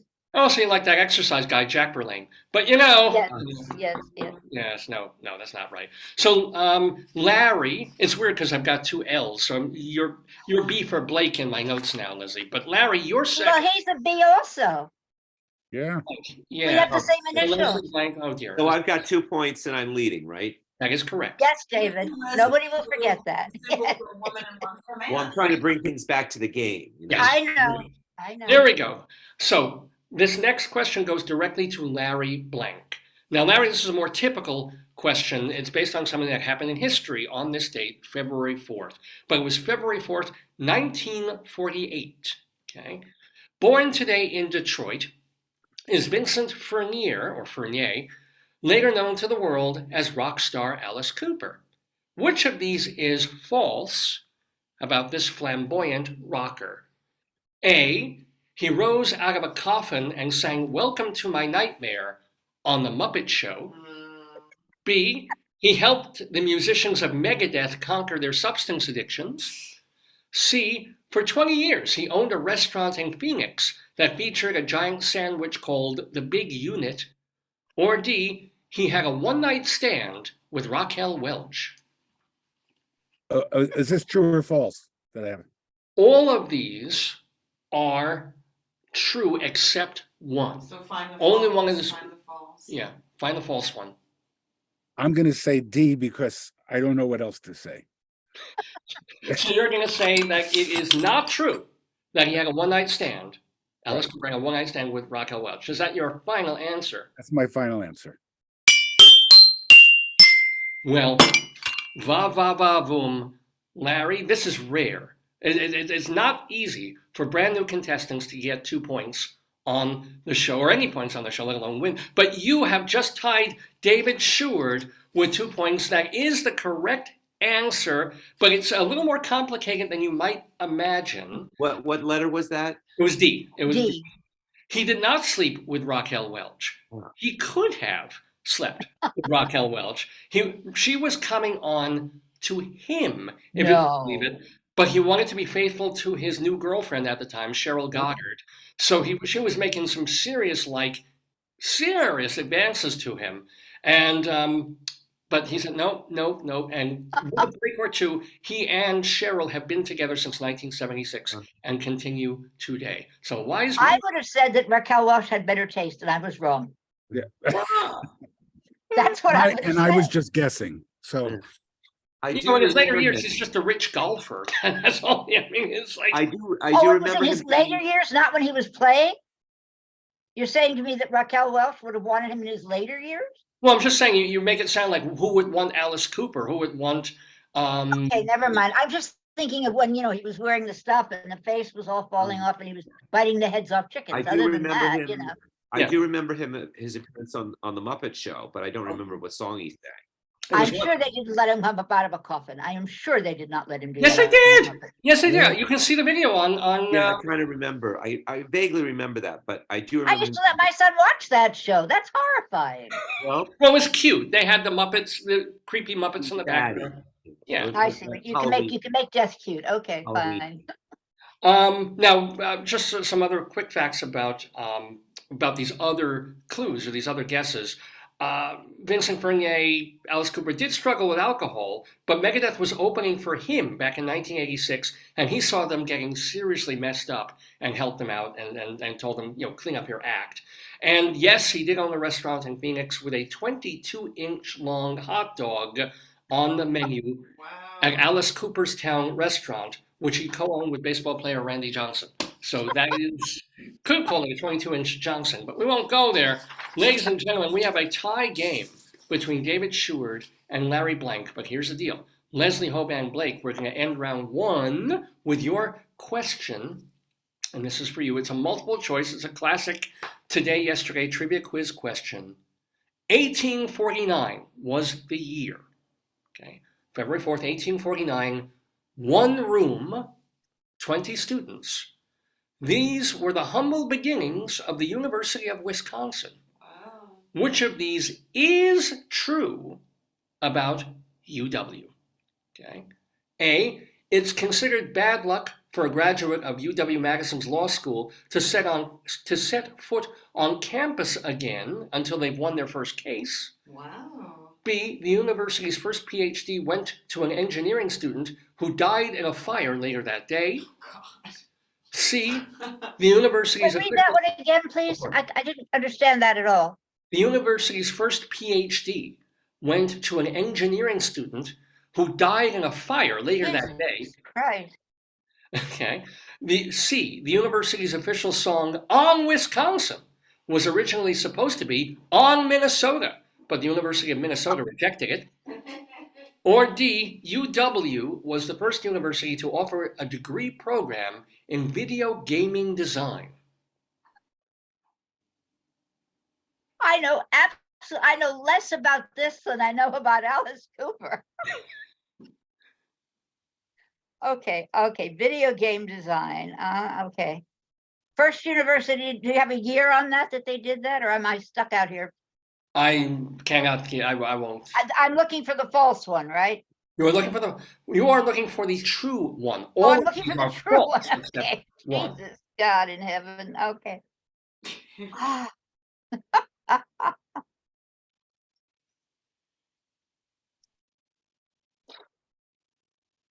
I love these rare silences on the show. They're just like, Minnesota has too many syllables to be on Wisconsin, so I'm going to say on Wisconsin. I'm going to say C. so you're saying it is true that the university's official song on Oh, no. Sorry, I got it. I keep going for false because I keep forgetting it's true. Sorry. Thank you.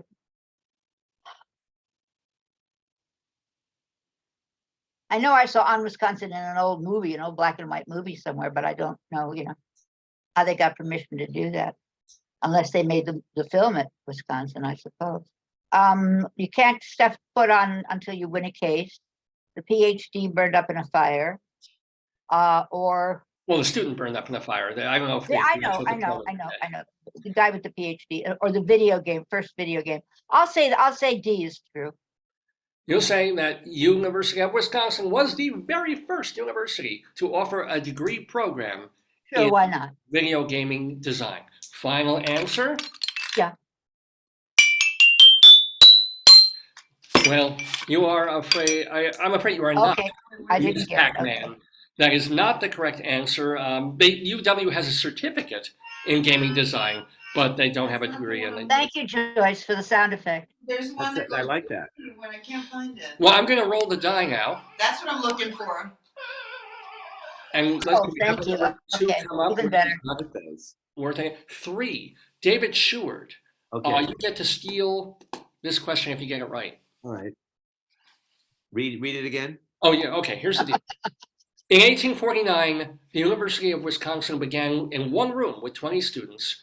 Which of these which of these is true about University of Wisconsin? A, it's considered bad luck for a graduate of UW-Madison's law school to set foot on campus again until they've won their first case.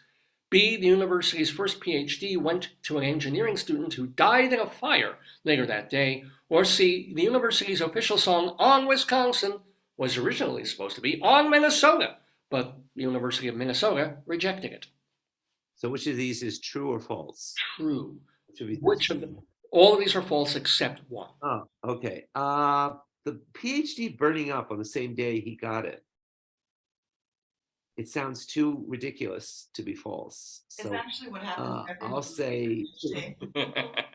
It's either it's considered bad luck to step foot on the campus until you've won a case.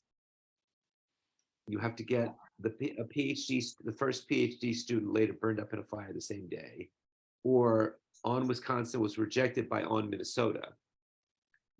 On Minnesota, on Minnesota. It's too many syllables. Da, da, da, da, da. All right, I'll say the PhD burning up.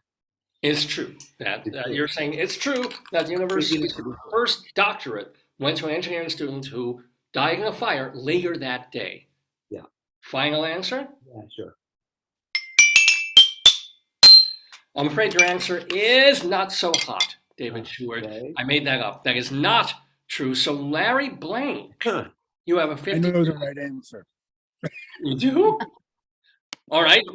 Oh yeah. Which is true? Which is the true one? Number one.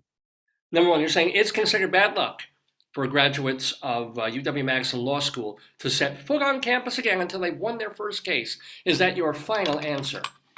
It is. Well, I hate to judge you, Larry, but I have stumped the panel.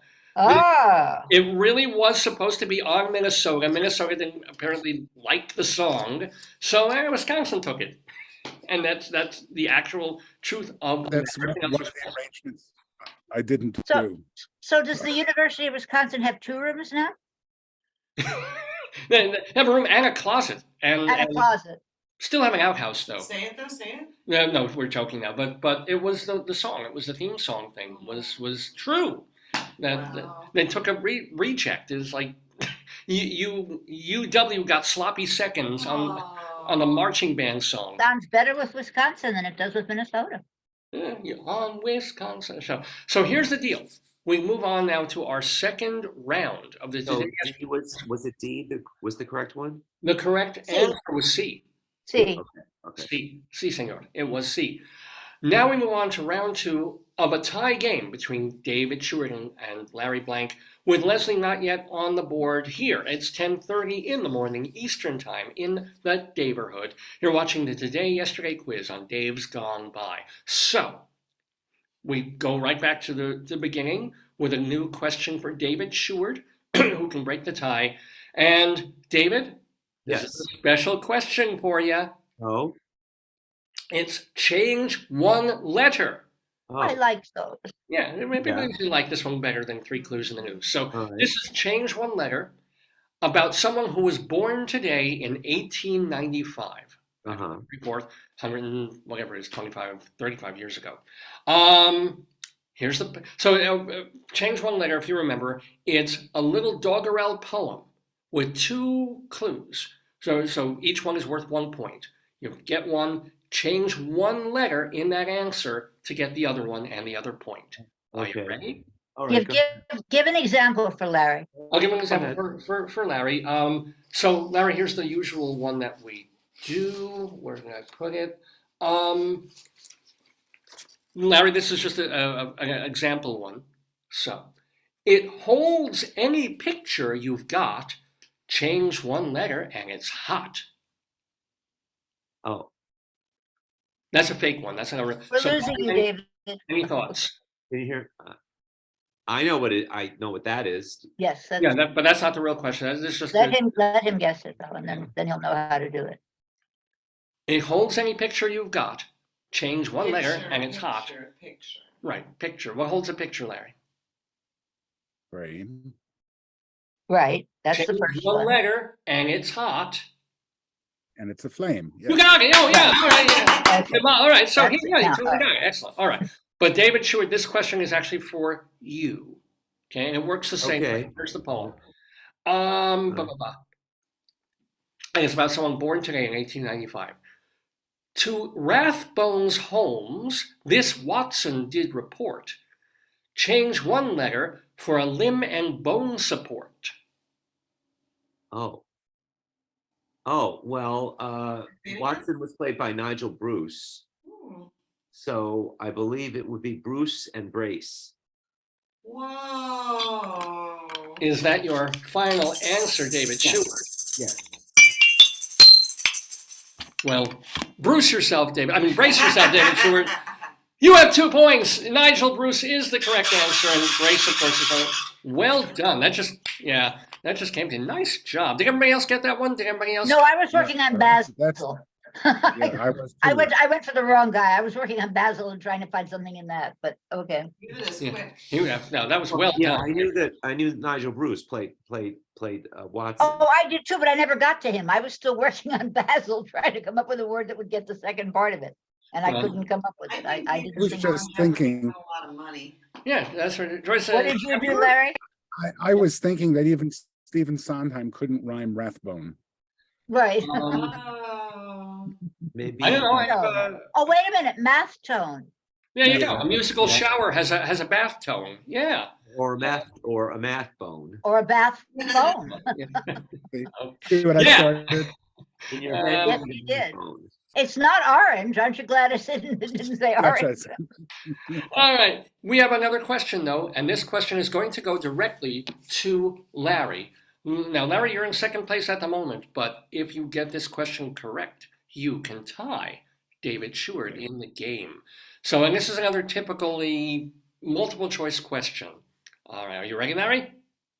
I am. As much as you'll ever be, I know. So, sad news broke this week of the passing on January 25th of actress Cindy Williams.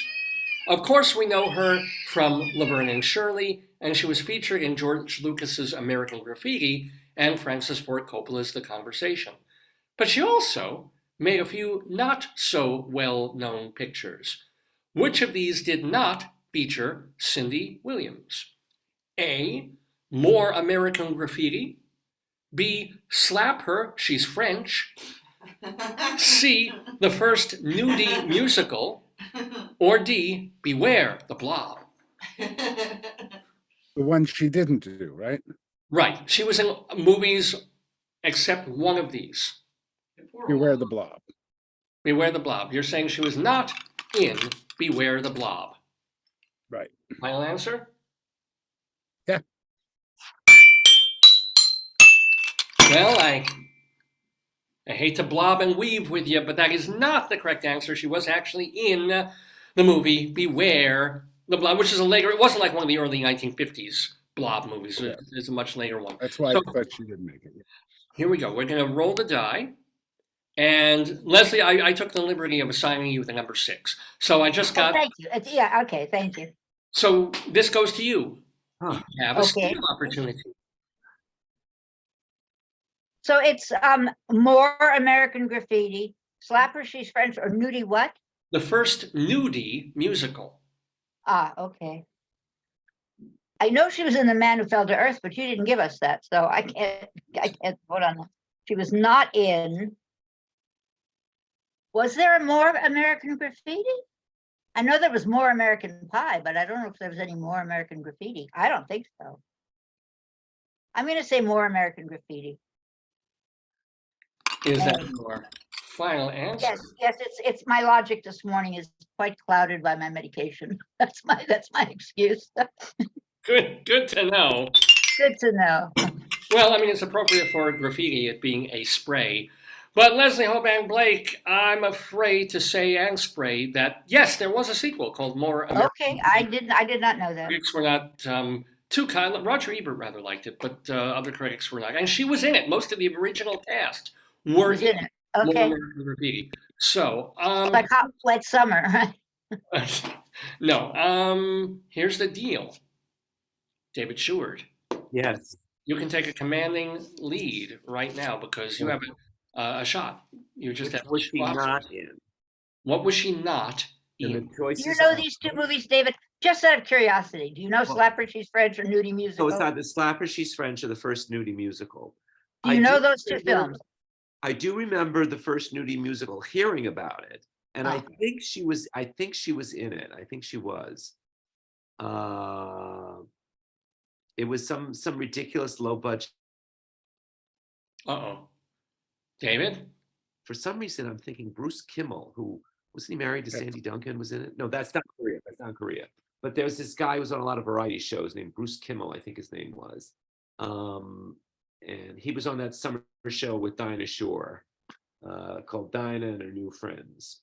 So I think she was in the first nudie musical. So I'll say she was not in Slapper, She's French, which maybe doesn't even exist. Is that your final answer? Yes. Yes. Ah, it feels like a kiss, ladies and gentlemen. That is the correct answer. She was not in a real movie that was called Slap Her, She's French. The movie was directed by Melanie Mayron, our friend of the Daverhood, Yes, of course. and featured, in the cast, someone who that Cindy Williams did work with. Michael McCain was in there. And also Piper Perabo was in that film. It was like a You're correct about Bruce Kimmel. Bruce Kimmel was involved with the first nudie musical. Yeah. I which thought Cindy so. Williams was in. So well done for dodging that and for getting 2 more points.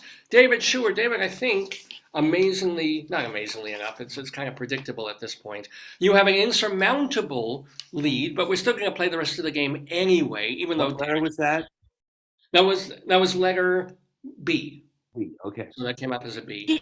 Did you tell him that I won last week when he wasn't here? Did you bother to tell Leslie him was the that? champion last week. She beat Julian Schlossberg, as a matter of fact. So that was good. Yeah. It's only when you're not here, David. You never get to see it. It's so funny. But here's the He deal. psychs me Leslie, out. He just psychs me out all the time. But you know, as proud as you are of winning last week, guess what I have for you right now? Oh no. In the news? Yes, 3 clues in the news, Leslie, to wrap up the second round Yeah, of but our. Leslie gets that a lot. She does You get it them. a lot, Leslie. Yeah, I've been sick, David. It's not fair. I should not have to get one of those. You may have. All right, go we'll see- ahead. Hit we'll me see. with it. Go ahead. Sometimes I get them. Go Very ahead. good. 3 clues in the news. These are connected not to each other, but to some other word that we're looking for related to something in the news. Okay. The Blah, word, blah, the clues are suit, language, come on.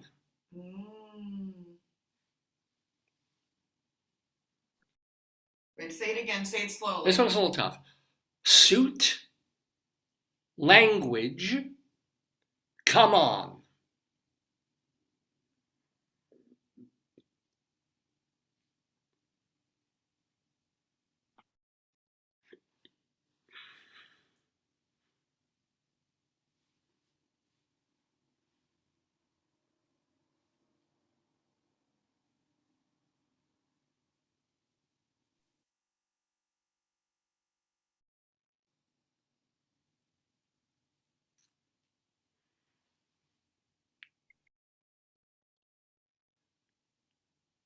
I have no idea. I get zoot for suit. That's about it.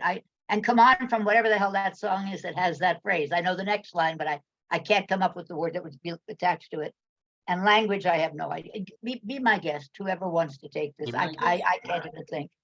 All right, so you're passing, Leslie. Just remind everybody, of course, that you are the co-host. Fuzzy thinking is a side effect of my medication. I swear to God, it really is. Well, this is not an easy one. I'm gonna pull that until I'm not taking it anymore. Go ahead, what? Well, I'm saying this is here. I'm rolling a die, by the way, as we speak. Number 5. I don't think anybody has 5. We're looking for a 4 or a 3.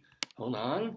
4. 4. 4 is actually Larry's number. Larry, do you have a thought on what might go with all 3?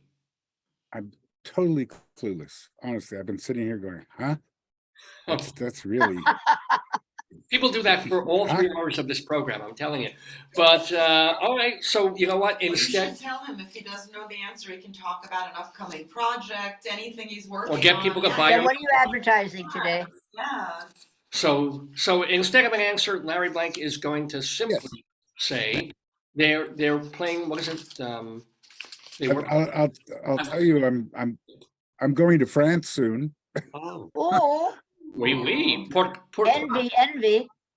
I'm going to conduct the Bernstein Comden and Green musical Wonderful Town Whoa. at the Toulon Opera House in Toulon. Oh, Whoa. Well, don't be too long about it. magnifique.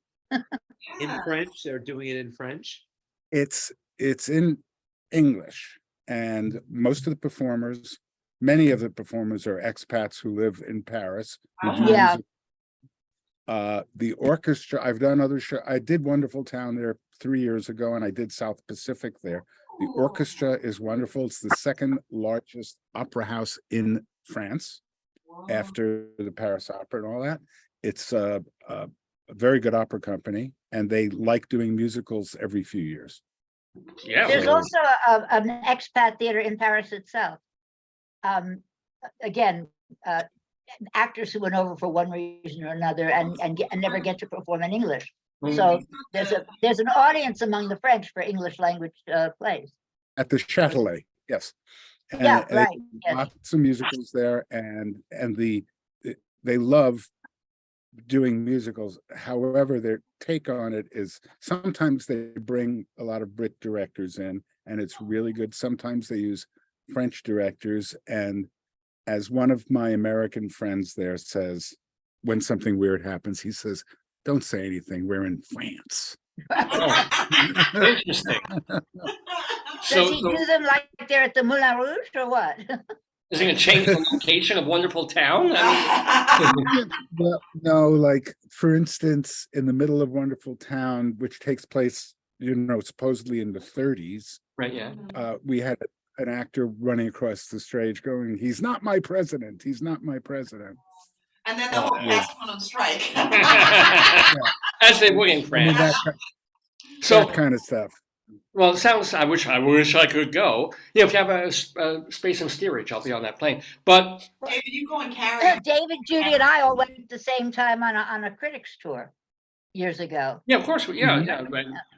But David Sheward, We saw Minushkin, right? yeah, when we were in France with the theater critics. But David Yes. Sheward, I still have an open question here of 3 clues in the news. Do you have Okay. the All right, clues so- were suit? Suit, language, come on. Yeah. Now let me see. Suit. It's not birthday. Ooh. It's Mr. not. Peabody. not what else? It's not romance. Suit. It's not 3-piece. Suit. It's not leisure. And it's not get happy. Come on, get happy. Right. Come on. Board. Maybe it's a board suit. Language board. Language. Language.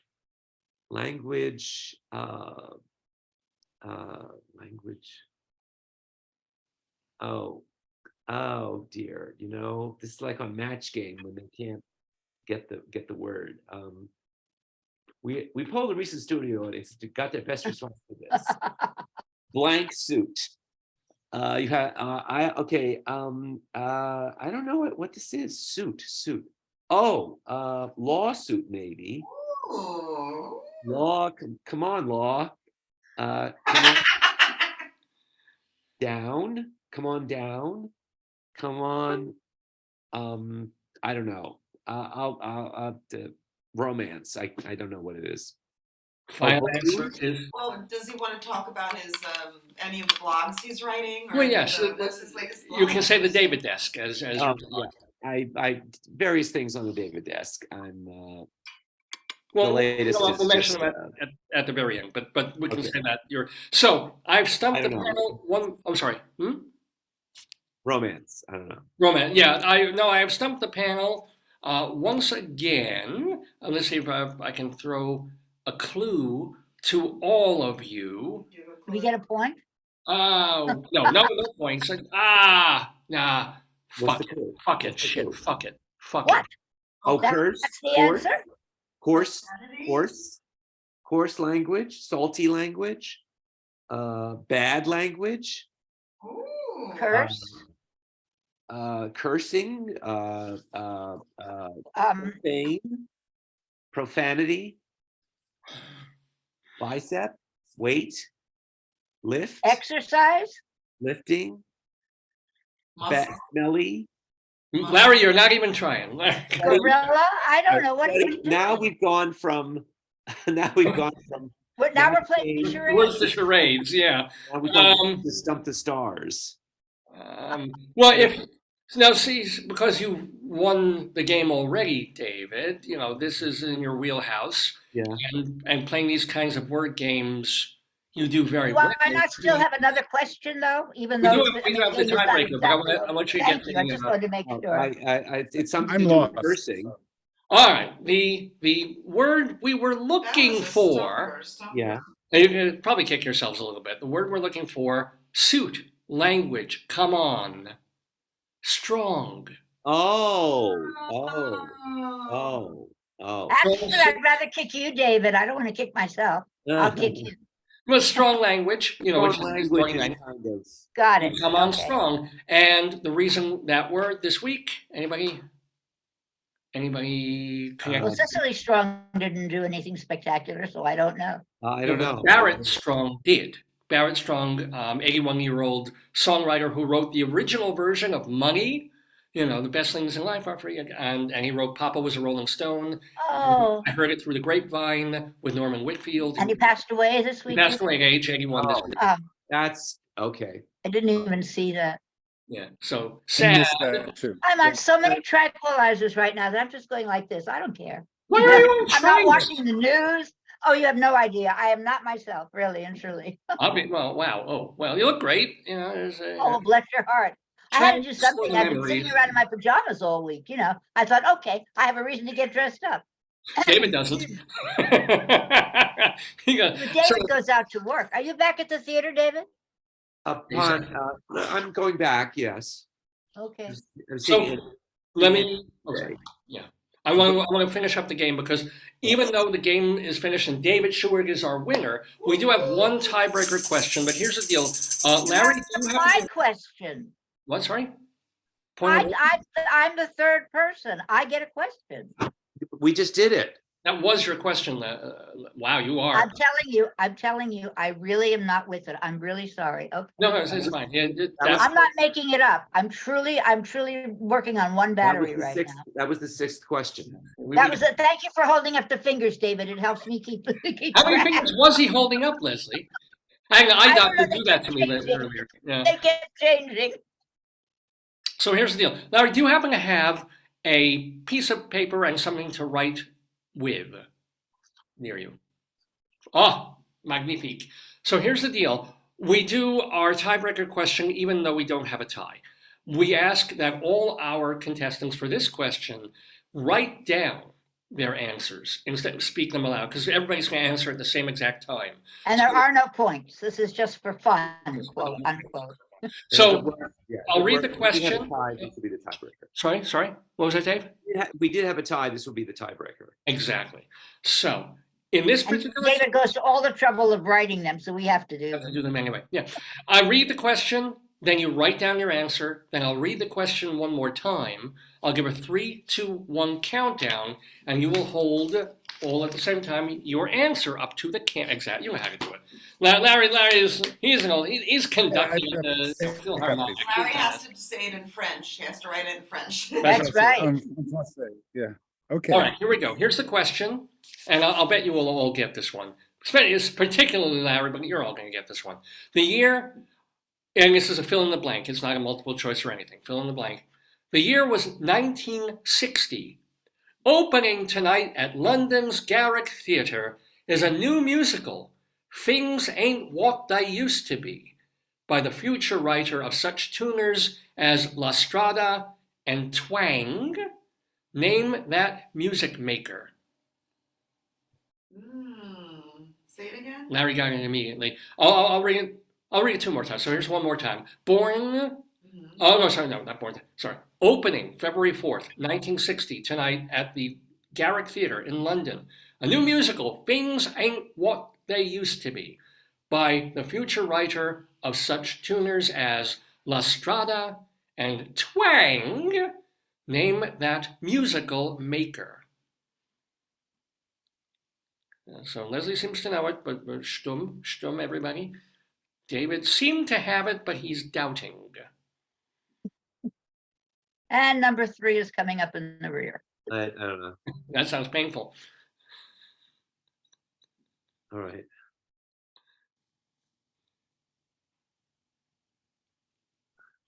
You have something down, David, or you're still thinking?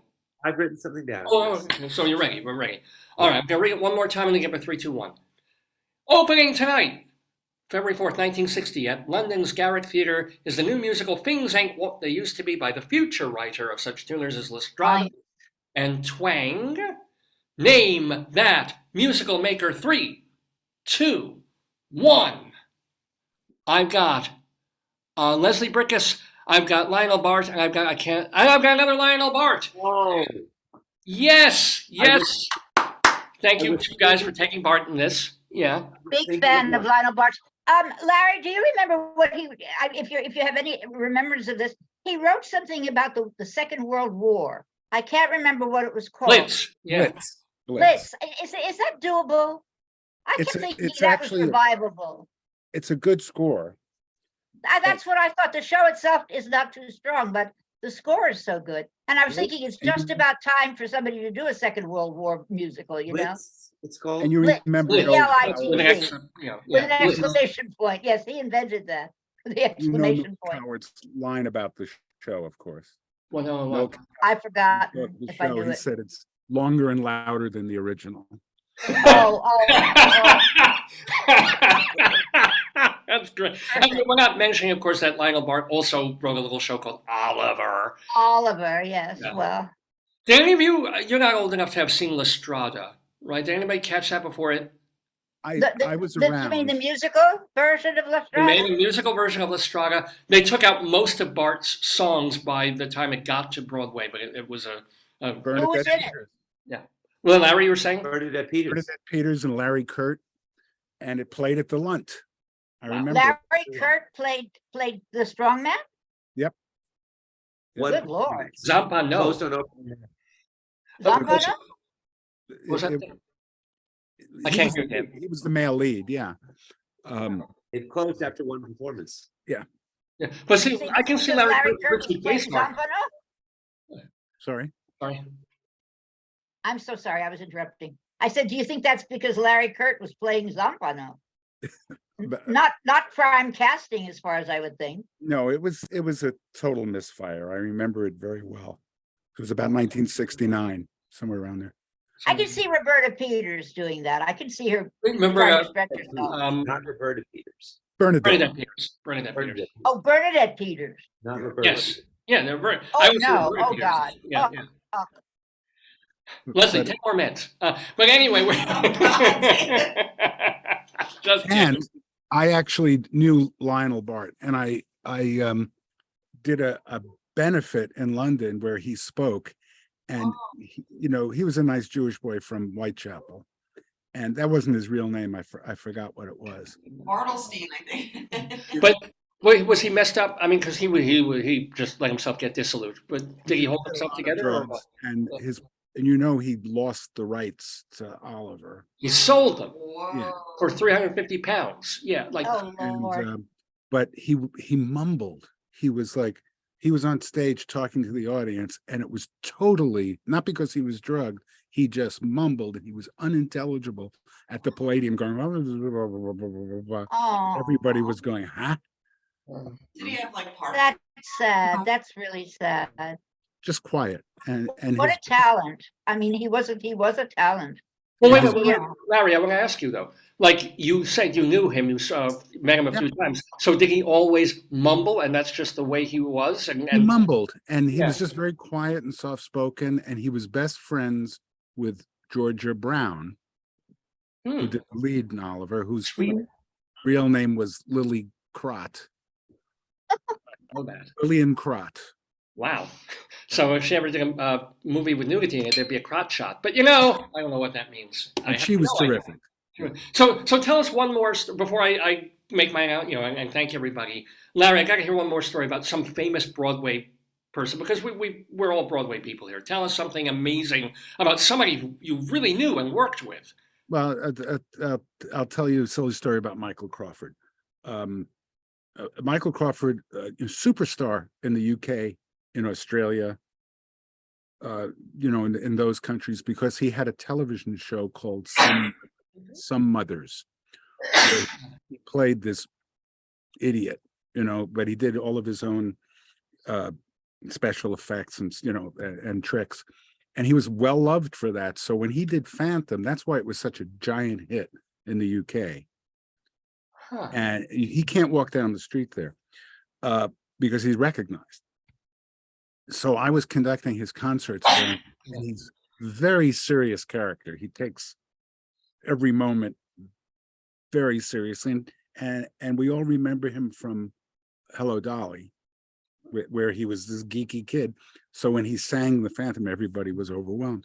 So I was conducting for him all the time. He was always going, "Help me make the music," and I was on stage with him, a foot away, with this big symphony orchestra. I'm talking about when we did concerts, and I couldn't help myself. And he would go, "Help me make the music of the night," and the sound man would put it through the echo chamber, and the audience was just sitting there like this, and he'd go like that, and I turned to him at the end of the number and said, "Is that it?"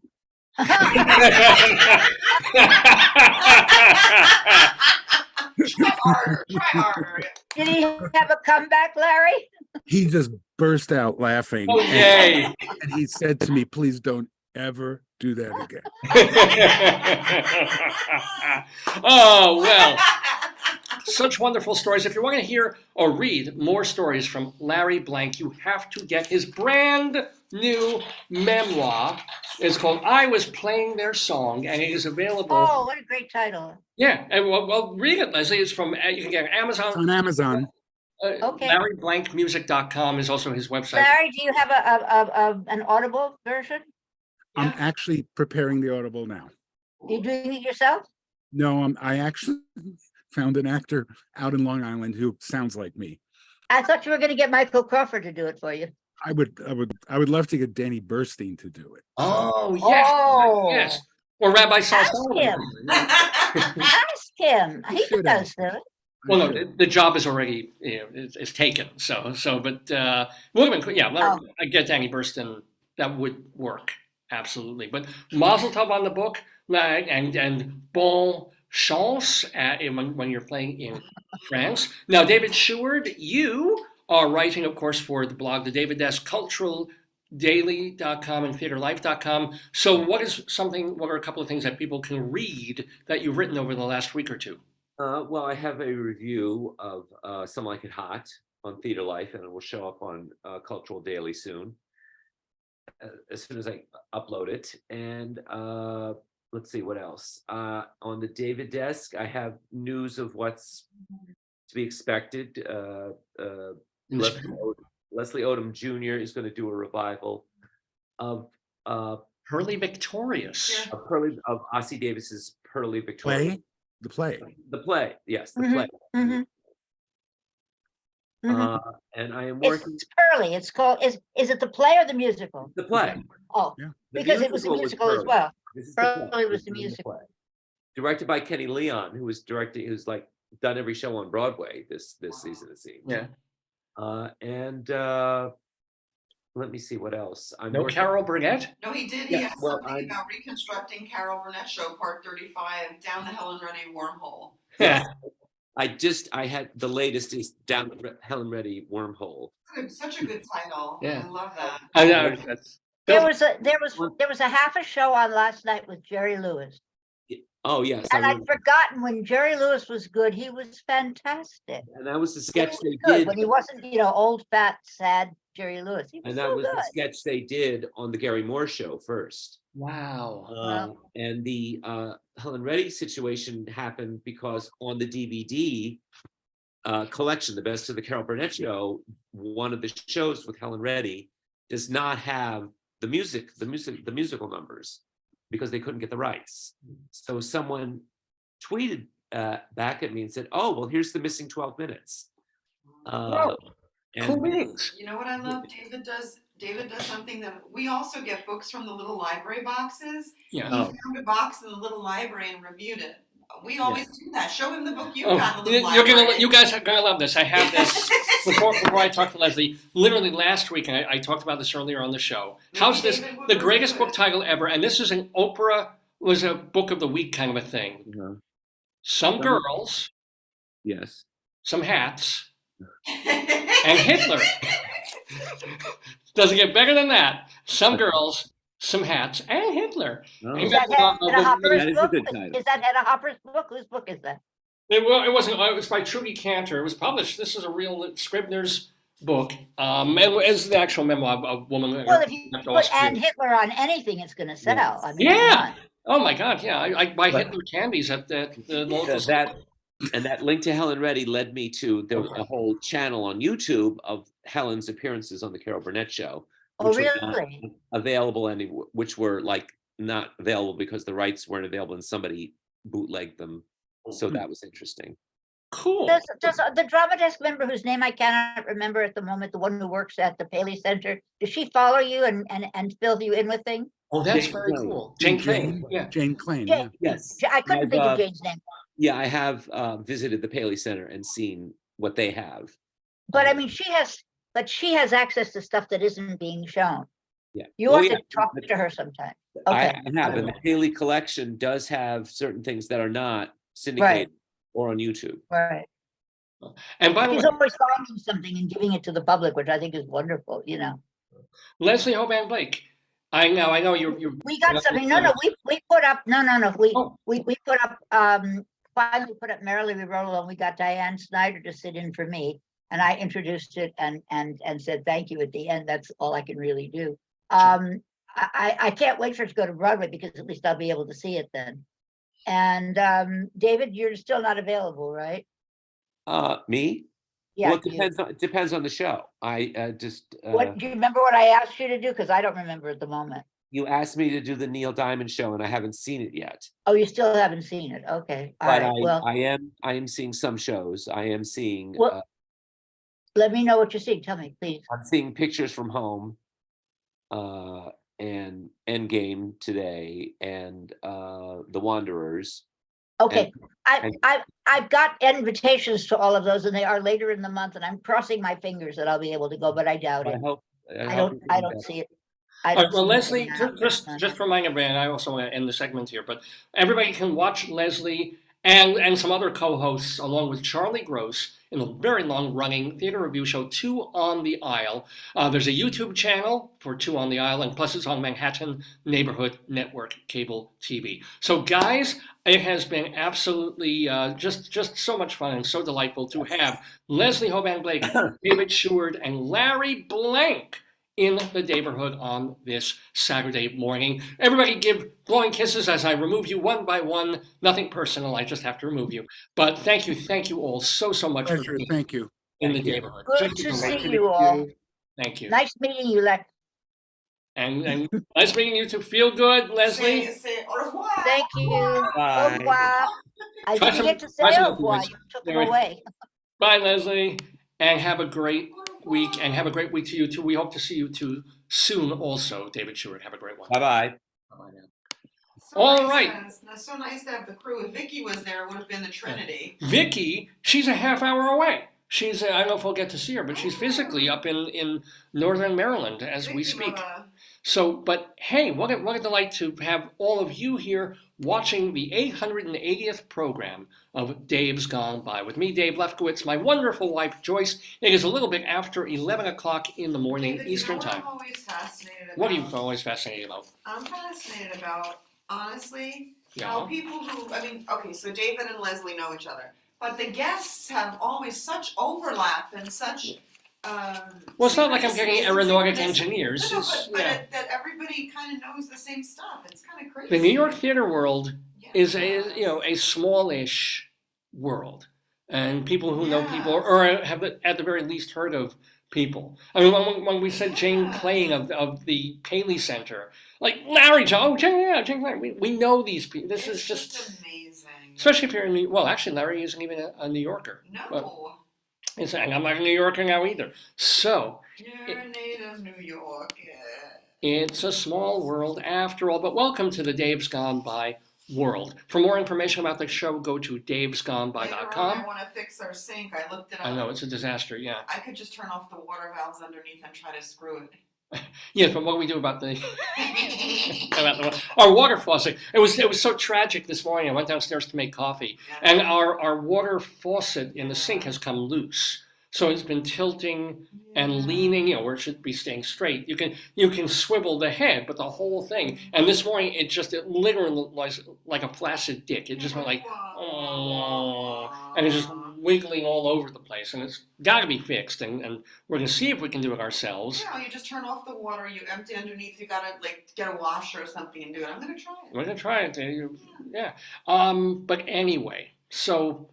For more information about me, by the way, I have another website. It's called davelefkowitz.org, davelefkowitz.org, and that is the place where you can read my plays, my theater reviews, my song lyrics, my interviews with people. It's all the written stuff that I've done or worked on.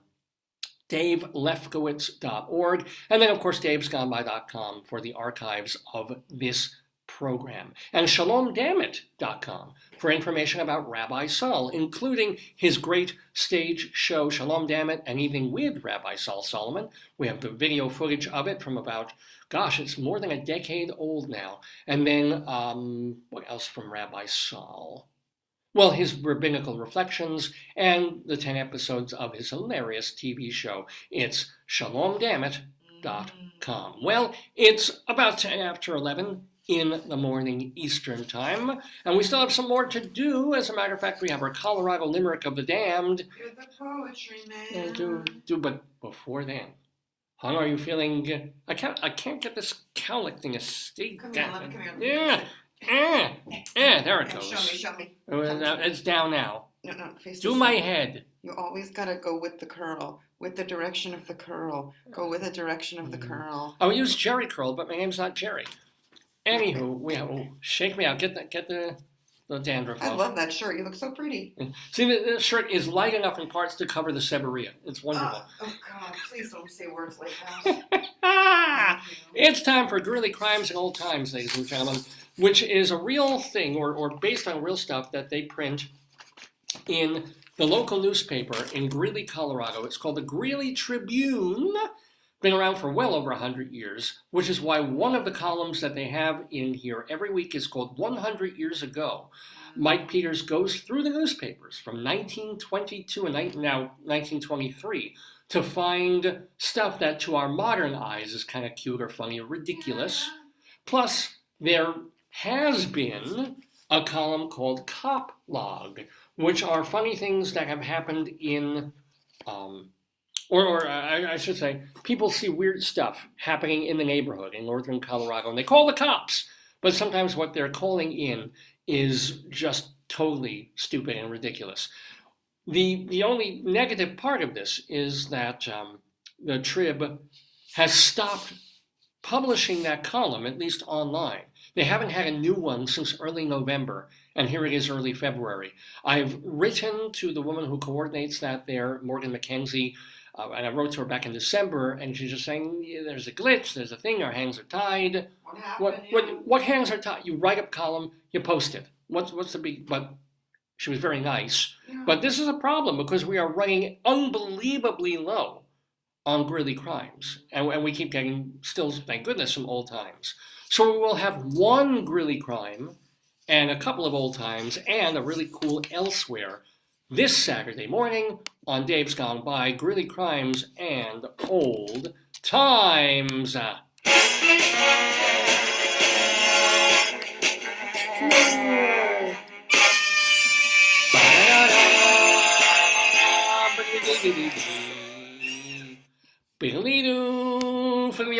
Yes, ladies and gentlemen, Greeley crimes, whole times. So we're gonna do one crime. We're gonna make the best of it because we're as my mom would say, we're jolloving them out. We're being very parsimonious and like one a week, just to, in the hopes that the column comes back. Save them. Well, yeah. You could just make them up. No one will know. You know, I could do that. It was like who was it? Was it Conan? Recycle old ones. Just go back. The best of. Yeah. Just go through your notes and just go bloop, pick one randomly. Like not really randomly, but But random-esque. Yeah, just grab one. But here, this one is real. This was actually happened. We have a caller. Oh, be like young caller.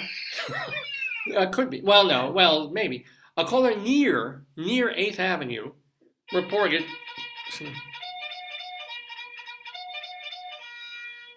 that a homeless man peed in front of children. Yeah.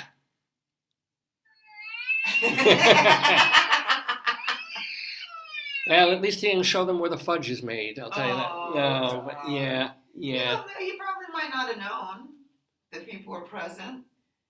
Right. I mean, listen, I have to go a lot, so right. Yeah. I thank goodness I've never had to go in public. But I do remember You make me carry your bucket. No, but as a child, I do remember when we would go like to Florida. We drive in my grandpa's station wagon, and I just remember holding out. I'm like, please, can we stop at a rest area? Oh, I know. And they'd be driving, and we're like looking. Because you go and get, I mean, it's 50 miles Yes, between. we had like a AAA map. You're like, whoa.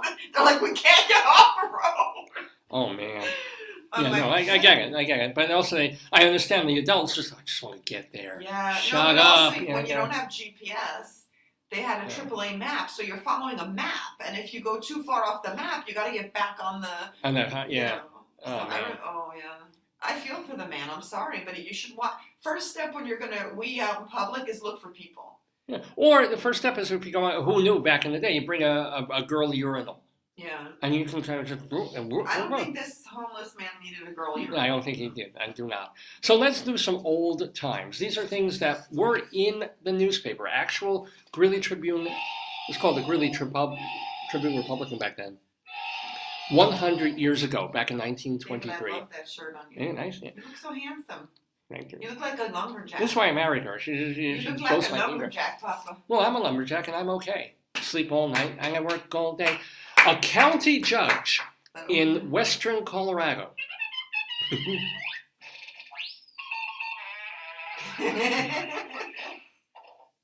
was arrested this week. Oh no.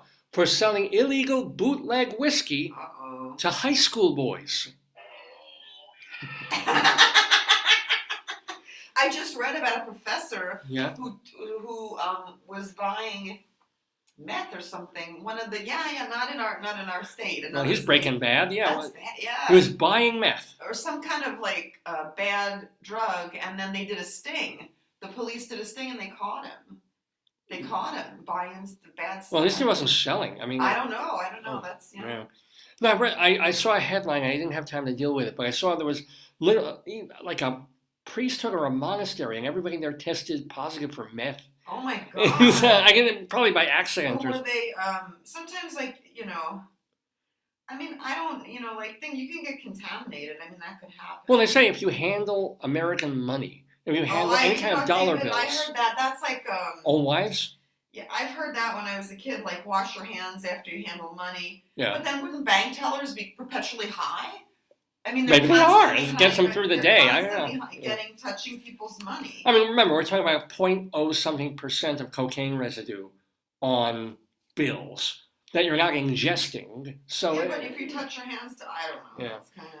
but anyway, this judge, there's a little more to this. This judge who was allegedly selling illegal bootleg whiskey to high school boys, Judge Michael Welsh, is in jail today after sheriff's deputies learned that the boys were regular customers and came to the judge's house regularly to purchase the illegal booze.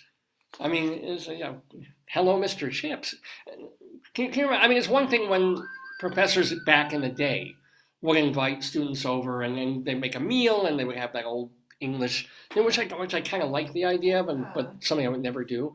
But having the kids over and saying, here's 50 proof. This stuff is, you got to burn your tongue on this one. This is 68 proof. It's like, Wow. no. Anyway, here's another piece from 100 years ago in the papers. Miss Quinlan, her class of 6th and 7th grade girls, they outclassed the boys of the same classes in a basketball game. The score was so bad they wouldn't release it. I love it. It's like, keep moving, keep moving.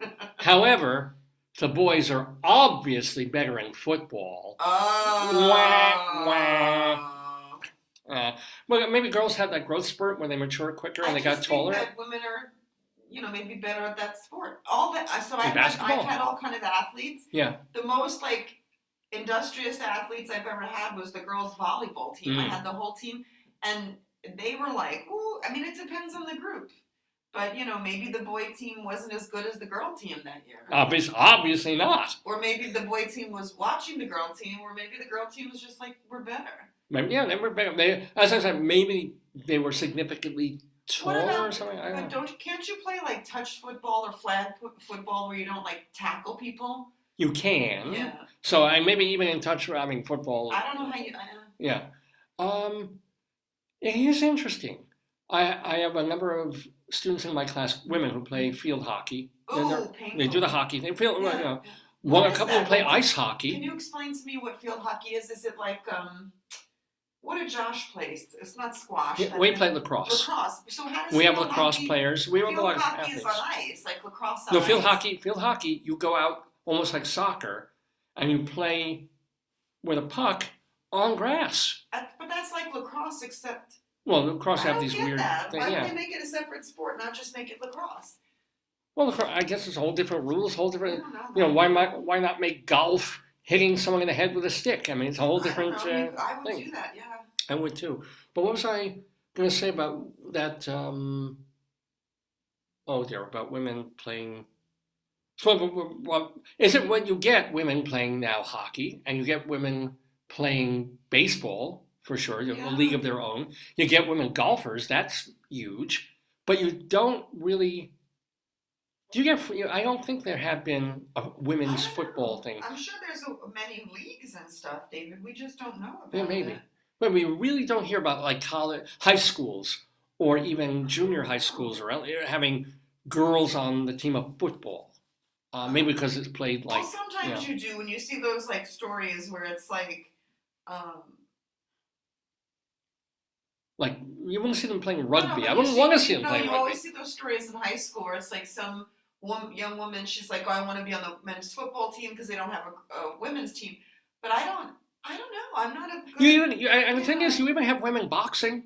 Remember that Clint Eastwood movie, the Layla $1 Million Ali, Baby? who's Muhammad Ali's daughter, was a boxer. Oh, God, yeah, right. But Yeah. so everything, but football's the one thing that you really don't see that. But it's interesting because I would watch this college, and high school wrestling, which isn't the fake WWE, slam bang ridiculousness. I mean, it's real wrestling. Now imagine two women in college or high school teens wrestling each other in little skimpy outfits. I think everybody would want to see that, and yet you don't see it. It's just boys wrestling, and I don't know why. Greco-Roman. I don't know how something. Sports develop in the way they did. Forget Greco-Roman wrestling. Where's the Sophic wrestling? That's what I want to see. I don't understand the whole thing, how things develop. I don't get it. I do not. Anyway, let's do another old-timey thing. Many intelligence tests for grade school children in Greeley had this question, quote, What is the difference between a fly and a butterfly? The word butter. Yeah. Well, the answer included that a fly has to be shooed and a butterfly does not. Wait. You don't put shoes on a fly anyway, but yeah. No, I don't put shoes. They go to Zappos. You know that. Yeah, exactly. But what else did they? One student said, not only that, but the butterfly makes butter, while the regular fly does not. Who? Yeah, Was someone on some sort of medication when they wrote that? I don't know, but if only butterflies did. Well, technically, if you figure butterflies pollinate, and then cows eat the pollinated things, and then indirectly, I guess butterflies help make butter, in a manner of speaking. I guess. I have nowhere to go with this. I thought I was getting somewhere, but I wasn't.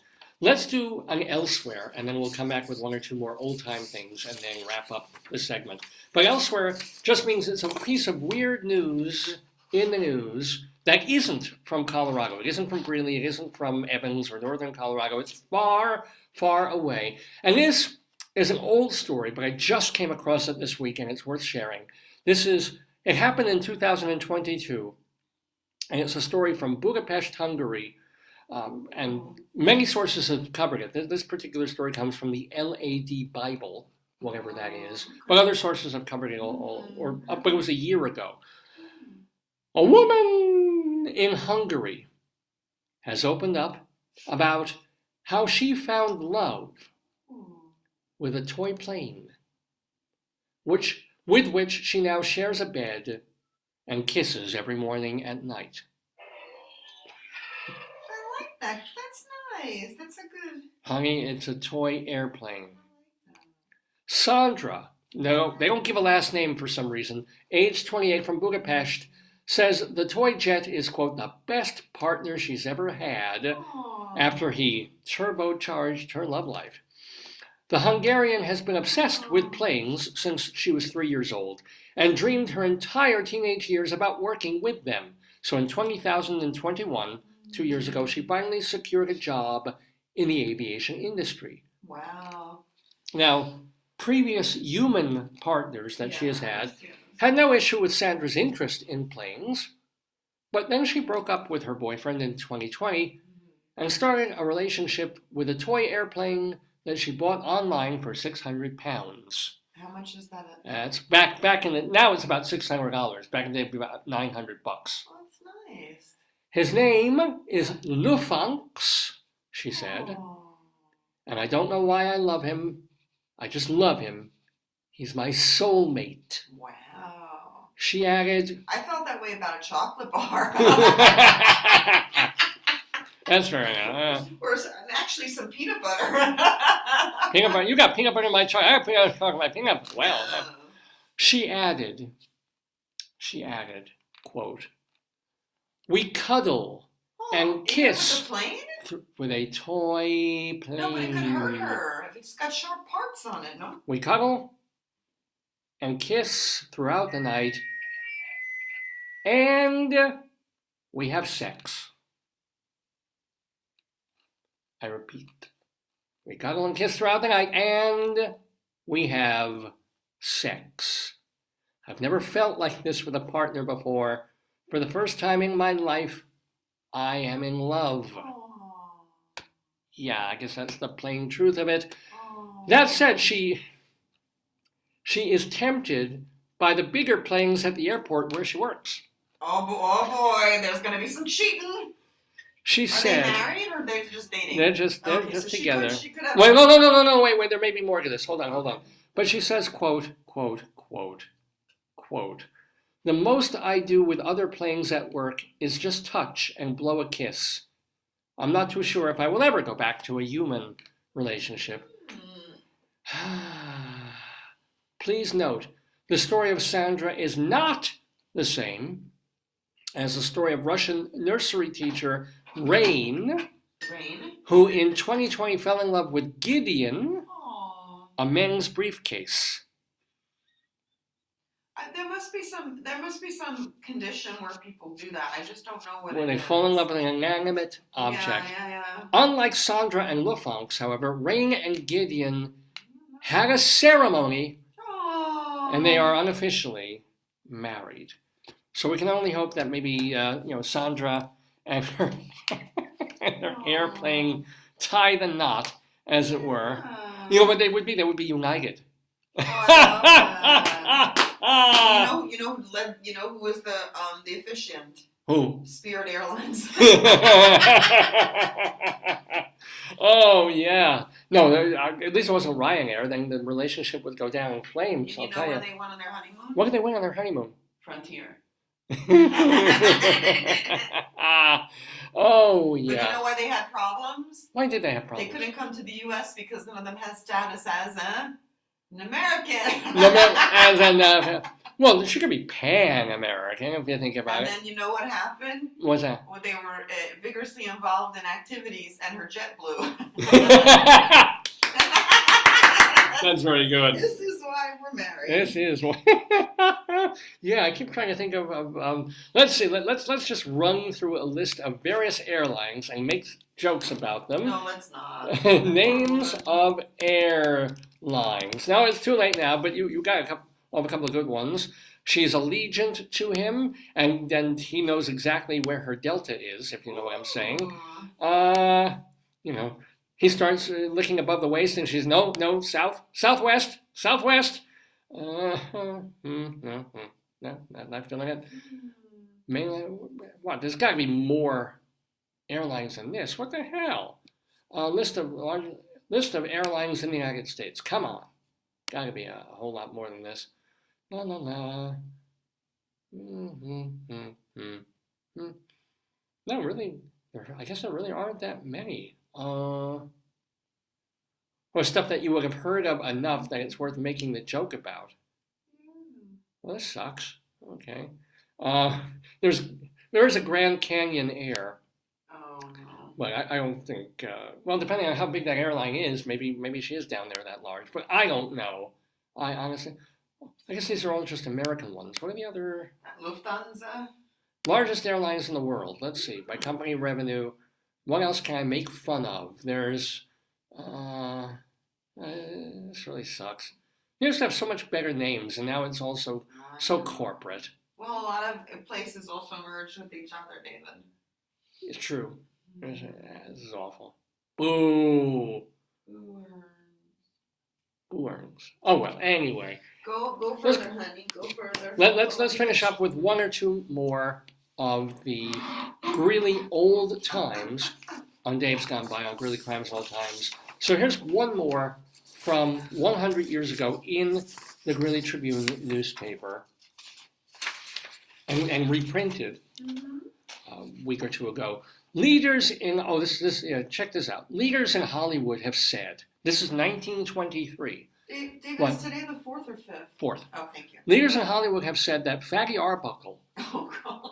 cannot make any more motion pictures with himself as the star. Why not? Well, it's apparently Yes. his overweight problems Oh no. that have angered some political and motion picture producers. Wow. Can you imagine why they would put that lie or that wink or that whatever in there? Yeah, what? That's terrible. Yeah, so the trumped up rape charge from 1921. Nah, it's his weight. Yeah, but everybody knows it's like coded stuff, you know. Yeah. Like I was reading I guess Pamela Anderson wrote a book. Really? And Yeah. and they're writing all about like the casting couch and like people like certain things people are aware of. Like these are not new concepts. What he did, I'm sure everybody He knew didn't at the do time. it. He No, but threw a every- party. Yeah, Yeah. but everybody at the time probably knew the reference. You Yeah. know what I'm saying? Yeah, Like, yeah. It's like when a comedian now makes a joke on a talk show, everybody knows what he's talking about or what she's Yeah. talking about. It's not like, oh, what's that reference? We all know. But why put that? It's like, well, it's his. We call him fatty, but the weight has become a problem. It's like, that just Maybe makes it's me a public mad. health reference, you know, like they want him to be healthy. Who knows? You know, some writer probably had like the newspaper writers were always under the gun. Maybe they wrote it 5 seconds before it printed. Yeah, well, I don't know. I don't want to end with that one. That one just makes me I want mad. something happy. But this is cute. This is like an editorial little Did you ever thing. talk about the man who lived on ketchup? Oh, we can. We should because we have. Or do you wanna We'll hold it? do that. I think we talked about. Yeah, let's Yeah. hold that one. I think we did Or a bit. we'll talk about it after I'm this. obsessed now with stacking. Do you notice I this? see this, I don't yeah. have OCD. So here's the deal. Let me just line everything up. This is a little quip because sometimes back in the day in the newspapers they would just put in little jokey aphorisms and cute Yeah. little bits. Filler, right? Yeah. The difference, and what's nice about this one is it literally holds true today. It still works. It's still true. It's still funny. The difference between precious little babies and brats is that the brats usually live across the street from you. Oh, Huh? wow. Cute, that's huh? deep. Yeah. Get it fresh a little bit? No? No, not. All right. Well, what can I tell you? Baby. I don't know how that baby gets in this room. We don't have children. But there you go. Ladies and gentlemen, that is Greeley Crimes and Old. We got my music going. Thank you. Old Times. Mr. Horace Greeley was no fool. No, he was not. I'm sure that you'll agree with me that Greeley was no fool. What he is getting at is that Mr. Greeley was no fool. Boom, boom, boom. Yippee-yi, yippee-yi, yippee-yi, yi-yi, yippee-yi, yippee-yi, yippee-yi.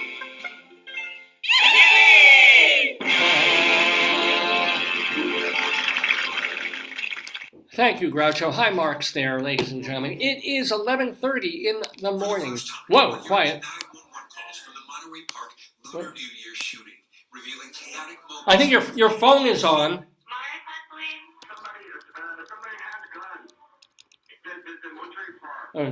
Joyce's phone. Can you remove that, please? Thank you ever so much.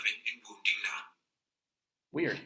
Anyway, David, I was not in the room. I know your phone just magically kind of announced itself about the Lunar New Year shooting of all things. My phone is very into current news. I So, wanted to participate, David. yeah, I don't blame it. Let me bring this down a little bit. There we go. Much better. So, 11:30 in the morning Eastern Time it is, as we do our 880th episode of the Dave's Gone By Facebookio, Podcastio, Programmio of the stream with me, Dave Lefkowitz. We have done 879 prior ones of this, amazingly enough, with nearly all of them available at davesgoneby.com, archive.org, or the audio only at castbox.fm. We also have a YouTube channel, the Dave's Gone By channel, and you can find our stuff on Facebook. Don't forget, the last 4 or 5 years, we were doing this on here, and Facebook just automatically saves the show. So however you want to watch Dave's Gone By, feel free, please do. And watch old episodes so you can see some of the wonderful people we talked about. I mentioned, or Rabbi Saul Solomon mentioned, when he was talking to Larry Blank, that on this program in years past, we've had some pretty famous and wonderful people for interviewees, including the 2 stars of the Broadway show They're Playing Our Song, comedian Robert Klein, who was a wonderful guest just a couple of years ago, and equally wonderful, Lucy Arnaz. She was on the show, and we even had Lucy Arnaz's husband, Larry Luckenbill, on the program. So yeah, we get him. And if you want to hear these interviews with these people, all you got to do is go to davesgoneby.com. It's there for free, downloadable, or streamable if you don't want to bring something onto your hard drive. Just check out the website, and I think you will not be sorry, that you did. Because we also, we're so proud of the people who've been on this program that we want to remind you or let you know what they're up to since they've been on the show. So, for example, we've had the 3 people who were on this particular episode reminding you that Larry Blank, well, he's going to be in France in a couple of weeks conducting Wonderful Town. So if you happen to be going to France, go see it at the Opera House. But also want to remind you, of course, to get his book, which is, it's funny, I keep sort of What is wrong with me? I Was Playing Their Song is the name of it. I Was Playing Their Song, available wherever books are sold and digitally by Larry Blank. We thank him so much for being in the Daverhood. We thank David Sheward for being in the Daverhood. Read his reviews at culturallife.com, theaterlife.com, and culturaldaily.com, as well as his blog, The David Desk, and watch Leslie Hoban Blake on Two on the Aisle. And of course, check out shalomdammit.com for Rabbi Sol Solomon and his Twitter feed at Rabbi Sol Solomon. We have had so many wonderful guests like them on the show over the years that we like to let you know what they've been up to ever since. So we check in on them in our segment that we call Friends of the Daverhood.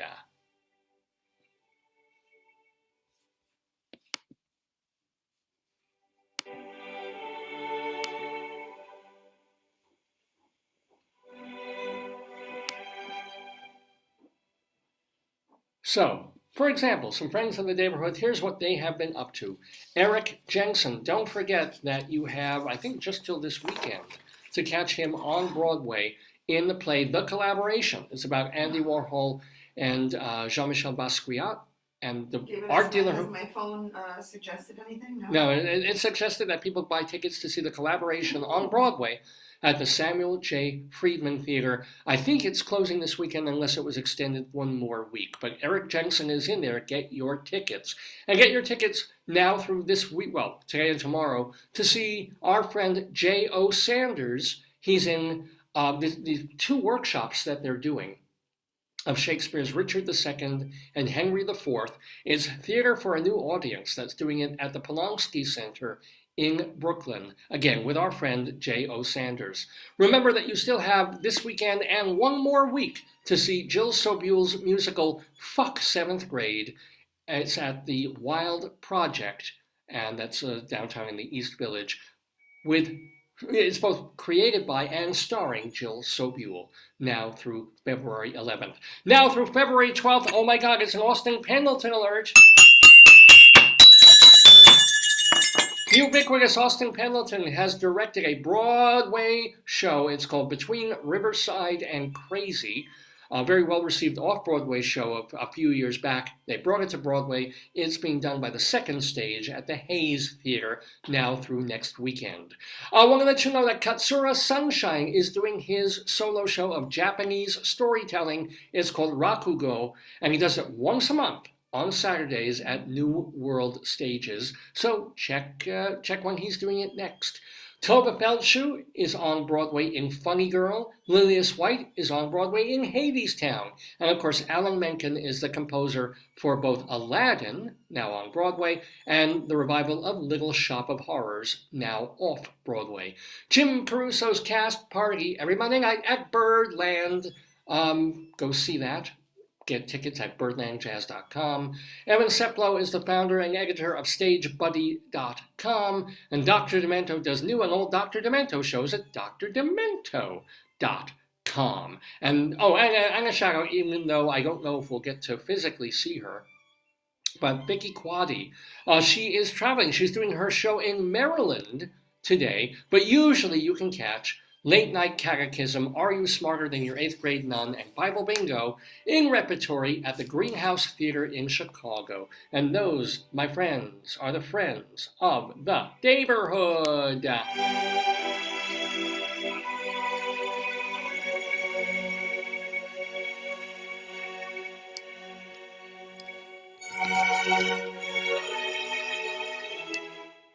Thank you, Ludwig.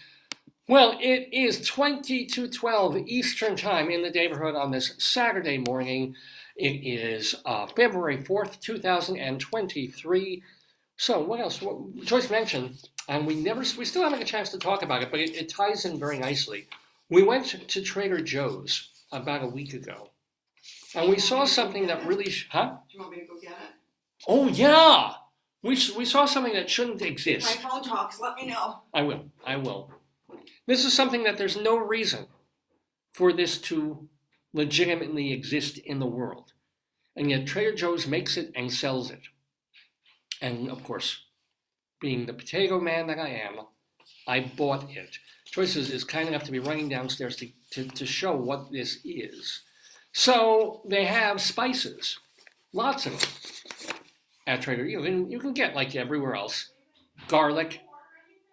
I might have garlic powder. You can get, celery powder, celery salt, I guess, salt and pepper, ground pepper. Of course, they do in salt, and all your usual accoutrements. I don't know if Trader Joe's does cumin, but they might. It probably is a Trader Joe's cumin. Mit Mazel McGlick. Joyce is having a fun time downstairs. We can actually talk about that when she gets back up. But so Dave likes his spices. I'll put spice on chicken. Well, so will you. But it's a big thing for me.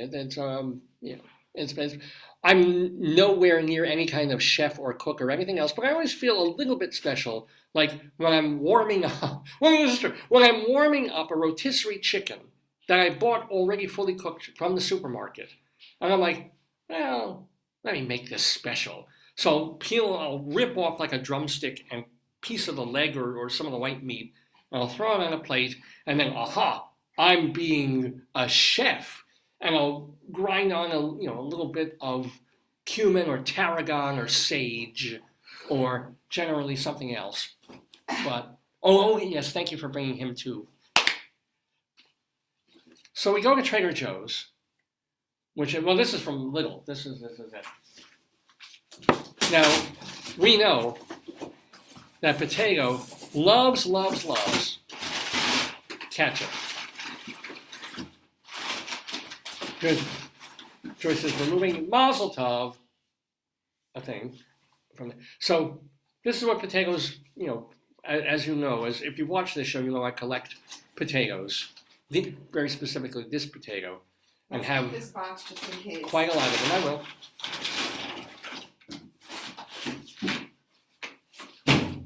And potatoes really love eating ketchup. Yes. Right. And I love ketchup too. I mean, who the heck doesn't love ketchup? But who knew that you could make ketchup in another form?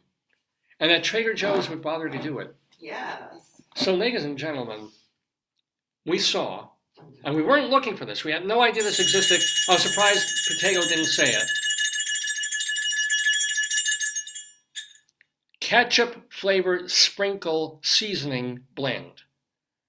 Because, I don't know why, because ketchup is the one thing everybody is going to have in his or her fridge. And so if you want the taste of ketchup, right? what, sorry? Shelf stable. So is ketchup. You're actually not supposed to put ketchup in the fridge. You're supposed to keep it like it sort of supposedly loses some of its flavor if you refrigerate it. It's not one of those things where you keep refrigerated after opening.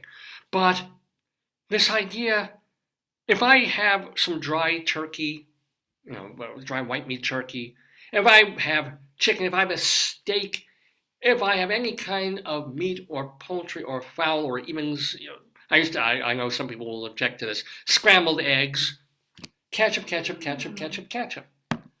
Why did someone have the idea that you would need powdered ketchup when you're actually making something? Because eventually you're just going to dip it in ketchup anyway. It's not like you have like a little liquid puddle of cumin. Like, I want the flavor of cumin or cilantro. It's less messy. See what it says. Does it give you any? Well, it's got 0 calories, so we know it's good. It's got 40 milligrams of sodium in 1/4 of a teaspoon. So that's actually quite a lot of salt in there, quite honestly. No carbohydrates, which is not, and no sugar, which is odd. So what the hell is it? What is this stuff made of? It's made of tomato powder, sugar, kosher salt, vinegar powder, which includes the beloved maltodextrin, and distilled vinegar, something concentrate. I can't make out what that is. It's rice concentrate? Onion powder, yum, and garlic powder. So they mix it all together to create ketchup flavored spring. But it seems like the most useless product ever. As a- I'll get reviews on it. As opposed though to Powdered ketchup. ketchup from Trader Joe's. Yeah. The difference here. Wow. Well, what? They love On it. Burlap and Barrel, it's got 120 people. They've got 4.9 stars, and it's got 4.5 stars from 3,000 people on Amazon. I guess they like it. Here's Wait, how some- can you have it on Amazon? You can't I guess ship it people are anywhere. reselling it. Yeah. You want to see how to use it? How do you use ketchup flavored Here, look. sprinkles? Let's take a look at this. They also do have everything but the bagel seasoning. That's very popular too. Yeah. And you might remember TJ's had a product that has since been discontinued called ketchup flavored Spud Crunchies. Ooh. no. And it's no, Cognitive David, dissonance for them, no. yeah. Now you can recreate a similar flavor combination by sprinkling the ketchup flavored sprinkle seasoning blend on your favorite potato chips. All right. Oh, yeah, that sounds. You could do that. I could. Just like many other highly anticipated Trader Joe's releases, this seasoning is likely to fly off the shelves fast at only $2.99 a bottle. Okay. How do they achieve a ketchup flavor Yes. in powder form? That's what your question Yeah. was. So they list the ingredients, Yes, correct. which is, by the way, apparently different from the pizza flavored Oh, good. sprinkles. Wow. And It's not really sprinkles per se. it closely resembles the classic condiment that it's named after. However, it's a bit on the salty side. You said that. Saltier you than said that. re- Yes, yeah, you said yeah. that. I remember when you tried it. But you can get creative with how you use it. The label mentions to use it on snacks. Like what? I would hope not like chocolate covered peanuts. Oh, probably like potato chips or Doritos or something. Yeah, maybe. Homemade oven baked fries, that makes sense. Yes. Except you're gonna put fries in ketchup. Yeah, but it's less messy. Yeah, I don't care. They're gonna be greasy anyway. You're putting your fingers in the thing. Favorite burger meat blend. Those who love to dip their what? For those who love to dip their grilled cheese in ketchup. Yeah, people do that. No. I mean, granted, I'll have a salsa egg thing, but grilled. Oh no, they gave me an appetizer. I just lost the. No, thank you. I don't want real simple. I don't want real No, simple. don't click on advertisements on my phone. You're gonna like mess it up. Oh no. What? I just clicked no thanks. Yeah, but I don't know if I'm gonna get now. I don't have my. I looked at the screen, and then I looked back at the screen, and the screen had changed. So blame me. Anyway. I don't blame you. Yeah, but ketchup flavored sprinkles, most pointless invention of the week, and yet I did use it. I put it on when I made a lamb last week. I didn't really taste it, but it added to the overall flavor, probably the saltiness of the lamb. And the idea, though, you still got to go with the regular ketchup because there was a guy only 2 weeks ago, a guy who lived for, I think it was 3 weeks or 3 weeks. full weeks at sea. He was essentially marooned on like a boat for 3 weeks, and he had nothing to eat on the boat. Did I have a list of? No, I didn't really have much of the details because I was going to talk about it last week. But he was on this boat, marooned there, and it's not as if it was a passenger ship with tons of food and provisions. So all he had was this stuff called magi, which are like soup cubes. He had, what was the other thing? Do you remember? Maggi, I think. Yeah. And Maggi, he had ketchup. And he did have one other thing that was kind of useless, like a spoonful of salt or something, or Something weird. Maggi ketchup, Survivor. But this man, he would eat Elvis Francois from Dominica was lost at sea for almost a month. And the only way that he survived, and he did survive, and he's I tried to win back. he was in pretty good shape, was ketchup, garlic powder, and Maggi seasoning cubes, and some rainwater that he was able to scoop up with a cloth during his 24 days at sea. Because, of course, even though you're surrounded by water, you're not surrounded by potable water. So he lived on a spoonful of ketchup a day, some garlic powder, and Maji, Maji soup cubes, apparently getting just enough nutrition to keep him alive. So I think we know what, garlic powder. Okay, garlic is healthy. Garlic has some stuff in it, but how much garlic is going to help you? And soup cubes, or if you mix it with the rainwater and something, you got something. But I think we know that what really kept this guy alive was the magnificence, the taste, the beauty, and the nourishment provided by good old-fashioned tomato ketchup. I think it's a word to the wise to everybody. You should always, in your car trunk, in your ambulance wheel well, in your schools, your classrooms, in your nursing homes, always have at least, how many bottles do you think? 17, no, make it 18.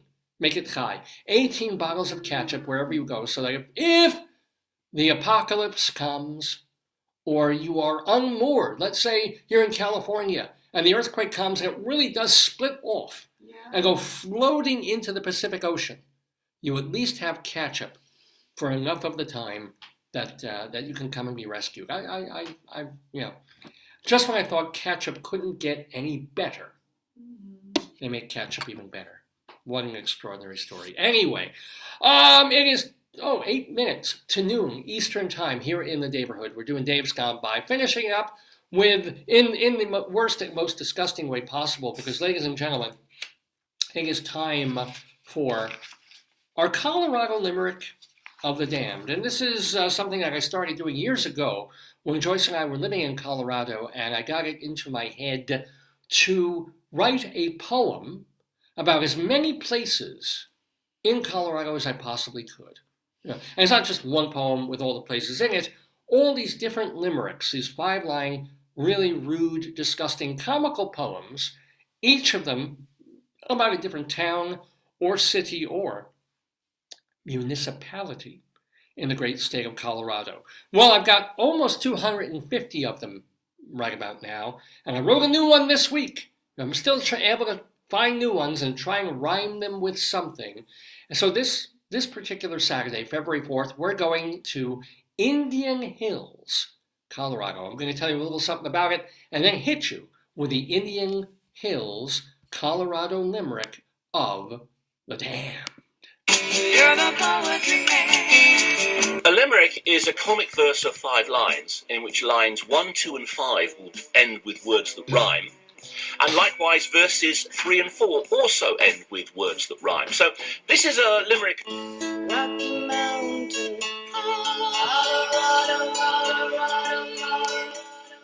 Colorado it is. Rocky Mountain High we go to Indian Hills, Colorado, for our Limerick of the Damned. Now, Indian Hills is a small little town, not that small, it's got about 1,300 people in it. And it was originally settled by John Parmalee, who wanted to create a toll road between Morrison, Colorado, which is where Red Rocks is, and what is now Conifer, Colorado. The property changed hands a couple of times during a silver boom and bust, and then basically you had a bunch of years of farming. In 1918, developer George Ollinger built a golf course there and named it Indian Hills. Well, it started attracting folks from Denver who wanted to do a log cabin experience over the summer. So it grew. It's about 1.5 miles high with pine forests. So it's a tourist destination and also a rural community there. And in 1976, this is kind of cool, it was even part of the plan to have the Winter Olympics in and around Denver. But it fell through because environmentalists were saying, that they won't be good for the local environment. And traditionally, most cities don't actually do financially well after the Olympics are over. So Denver and the area did not get the 76 Olympics. But if there had been one, some of the stuff would have taken place in and around Indian Hills. The Indian Hills Community Center is now known for the funny sayings they put on their front sign. And it's kind of taken off and become a meme of its own. For example, quote, that awkward moment when a zombie looking for brains walks right by you. Or, I heard the word icy is easy to spell. Looking at it now, I see why. Get it? I see why. I hear icy is easy. I get it. Autopsy Club this Saturday, open mic night. That's funny. That's really, oh, come on. Funny. Welcome to the Assumption Club. I think we all know why we're here. Oh. I like that one. And finally, to the thief who took my antidepressants, I hope you're happy. Oh, I like that one. See, they change the things on the signs all the time. This is outside the Indian Hills Community Center I like that. in I Colorado. hope you're happy. That's cute. I don't think they would put this limerick, this poem, up on their sign. Oh, no. I dare you. I dare them. They would not. They would not. And it's not even dirty, naughty dirty. It's just sick and tasteless in only the way that old Dave can write them. So, ladies and gentlemen, without further ado or a don't, here is our Colorado Limerick of the Damned for Indian Hills, Colorado. When it comes to torture and sickening kills, you can't beat that fellow Get south from... on Spring Lake Drive toward Harcroft Road. Well, no, I don't think we should do that. What? You must be triggered by phone with your talking. I know. It's In like response it thinks to I want to go to yes. Indian Hills. That's telling you how to go there. I have to go up Harcroft Road to get to Indian. It's a long drive. Yeah. It's telling you something. Yeah. She wants to tell you something. I mean, we're probably about 1,800 miles away. Here we go. I'm going to start again, ladies and gentlemen. When it comes to torture and sickening kills, you can't beat that fellow from Indian Hills. He kidnapped one victim and punched him and kicked him and gouged out his eyeballs with 2 cordless drills.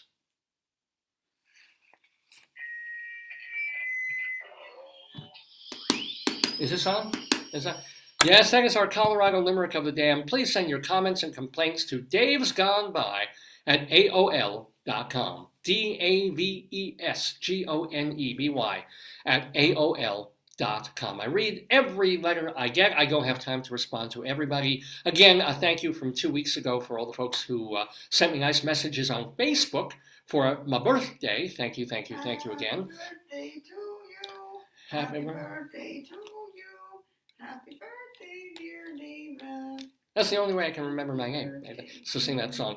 But yeah, you can also reach me on Facebook, message me, or if you are a friend on Facebook, you can certainly post under the show and send me messages that way. But I do love to hear from you what you liked about the show, what you didn't like about... No, I just like hearing what you liked about the show. But I want to get all your cards and letters and information and cool things. I want to thank old friend Barry from Manhattan Neighborhood Network, who even sent me a birthday card. A hard copy. I love it. Yeah, I didn't know where that was from. That's what I wanted to Yeah, ask. it's not lovely. So that's really, really nice. So Yeah. thank you.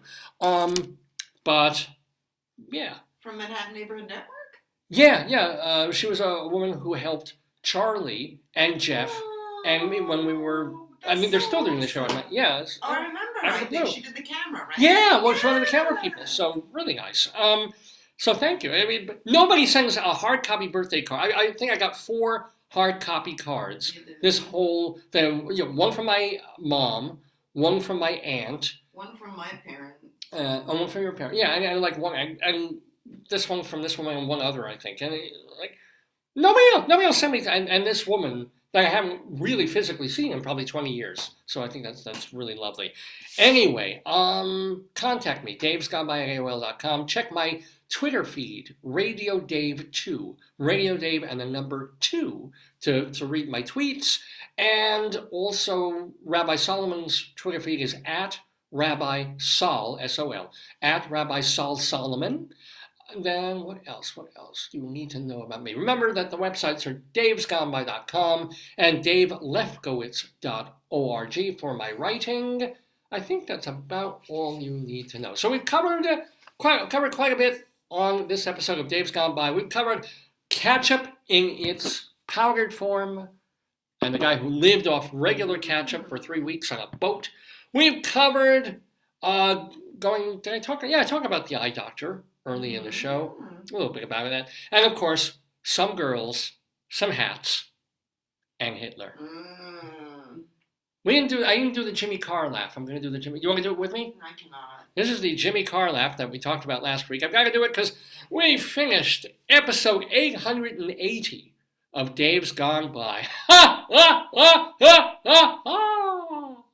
Ha! And gearing up for episode 881, which I'm presuming will be on next Saturday. So be here 9 a.m. to noon or thereabouts Eastern Time, right here on the Daverhood on this Facebook page. We're trying to get a guest. We don't know who it is yet. Haven't heard back, but we're hoping it'll work out. Whether it is or it isn't, we hope to be here and expect to do a brand new episode for you of Dave's Gone By. Until then, stay warm. It's just another one more day of heavy cold temperatures, and then it gets right back to normal winter, and even abnormally warm winter around these parts by Wednesday and Thursday. So enjoy it. Any holidays this week? Anything important coming up? You got the Super Bowl next Sunday. Oh wow, I think. really? Unless it's this Sunday. I'm not even, as soon as the Giants and Jets were out of it, I'm like, so who cares? I know a million people care, but really. Yeah, that's it. Have a wonderful week, and we'll see you next time in the Daverhood and Gone By. Days gone by, days gone by, days gone by, days gone by, days gone by, days gone by. Some girls, some hats, and Hitler. Ha! Ha! Ha! Ha! Ha!